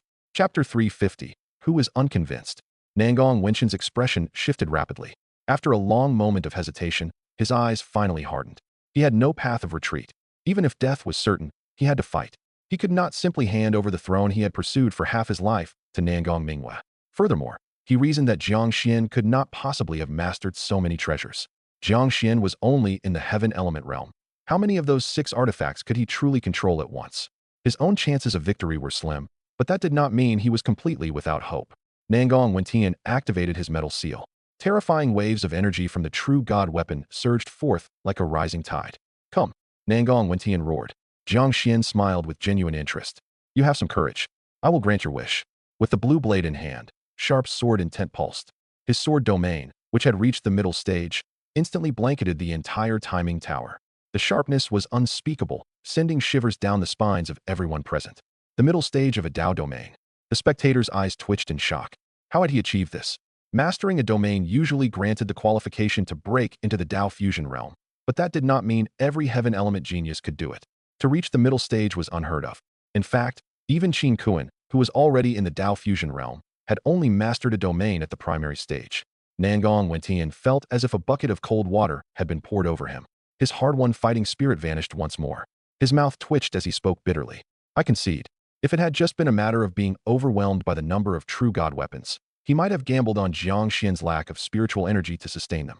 But now that his opponent had manifested a middle-stage sword domain, how could he possibly fight? It was simply impossible. Having let go of his stubbornness, Nangong Wentian seemed to regain some of his composure. He looked at Nangong Minghua and spoke softly. The competition for the throne is a struggle of strength, foundation, and background. With Jiang Xuan's help, you far surpass me. The throne of Great Gan belongs to you. However, I have one request. I hope you will agree to it. Jiang Xuan looked at Nangong Minghua with an inquiring gaze. She nodded slightly and spoke calmly. Speak. Nangong Wentian took a breath, recovering some of his spirit as he looked her in the eye. I lost the battle for the throne, but that does not mean I am inferior to you in the pursuit of the great Dao. In the future, when the time is right, I hope to have a fair fight with you to prove my heart. Very well, Nangong Minghua said with a faint smile. I hope you do not fall behind. Nangong Wentian winced. Her words stung. He was an entire major realm above her, yet in her eyes, he was the one in danger of falling behind. Where was the logic in that? But he also knew that given her rate of growth, it was entirely possible he might actually lose his lead one day. He shook his head helplessly and took his leave. Now that he had conceded, there was no point in staying. He needed to return to his quarters to stabilize his mental state and prepare for the Earth Emperor's secret realm. To be honest, the combined impact of Jiang Xuan and Nangong Minghua had shaken his heart. Why was there such a massive gap between them when they were all top geniuses of Xiantian? As Nangong Wentian departed, the gaze of the remaining geniuses shifted toward the couple. Qin Kun and Yao Wuxian looked on with dark, calculating eyes. Zhao Fuyao and Ning Sihai watched with admiration and respect, looking forward to the day they could discuss the Dao with them. Meanwhile, the geniuses of the ancient human race, like Lu Fengqi and Kong Chunyi, viewed Jiang Xuan and Manhua as formidable stepping stones. I arrived a bit late. To show my apologies, I have a gift for you. Jiang Xuan turned to Manhua and winked with a grin. Her expression softened. She knew exactly what he meant by arriving late. She shook her head with a faint smile. What gift? Out of everyone here, tell me who you find unpleasant. I will beat them up for you, Jiang Xuan said. He held his sword in his left hand, the tip casually pointing toward the crowd. His calm tone carried an absolute, sharp dominance. It was clear that his version of beating someone up was far more permanent than a simple physical thrashing. And as if by design, the tip of his blade eventually stopped, pointing directly at Qin Kun. Sharp sword intent lunged forward, pressing against the man. The Taiming Tower fell into a sudden, heavy silence. A wave of anger swept through the gathered elites. They viewed Jiang Xuan's provocation with hostility. He might be powerful and backed by the Jiang family, but everyone here possessed great strength and illustrious backgrounds. Did he really think he could act this way without looking at his opponents? Qin Kun was beyond furious. In his eyes, Jiang Xuan's provocation was like an ignorant, wealthy commoner insulting a nobleman simply because he had a little money. It was a death wish. His rage manifested into a physical force, carrying chilling energy fluctuations. Qin Kun's Dao Fusion cultivation unfolded without reservation. His terrifying aura surged like a violent ocean, instantly weighing down the entire tower and causing the sky outside to darken with heavy clouds. Those in the Dao Fusion realm began to touch the power of heaven and earth, granting them the ability to change the weather itself. The crowd looked on with dread. The Dao Fusion realm was truly peerless. Those still in the heaven element realm could hardly hope to resist. They looked at Jiang Xuan with a touch of mockery. Had he pushed his arrogance too far? As one climbed higher in cultivation, the gaps between realms became vast chasms. Even if one could fight across levels at the Earth Profound stage, fighting a Dao Fusion expert while still in the heaven element realm was pure delusion. The Jiang family may be an ancient spirit clan with a glorious past, but that is all it is, the past. Qin Kun looked down at Jiang Xuan with pure contempt. You should know exactly how far the Jiang family has fallen. You should not have provoked me. I know you are backed by a mysterious expert who can slay heavenly gods, but that means nothing. Let me be direct. In the Kunlun Domain where my family resides, there are plenty of supreme experts in the God-Venerable realm. Your so-called reliance is a joke to me. Qin Kun stepped forward slowly, each footfall echoing with a boom that shook the building. His aura grew more majestic and terrifying. Do not say I am a bully. Qin Kun looked coldly at Jiang Xuan. Disconnect your engagement with Manhua right now and crawl back to your family. If you do not step outside for 1,000 years, I may spare your life. To be continued. Hope you liked today's video. Join the community by subscribing and dropping a like. I'll be back with another update tomorrow. See you then.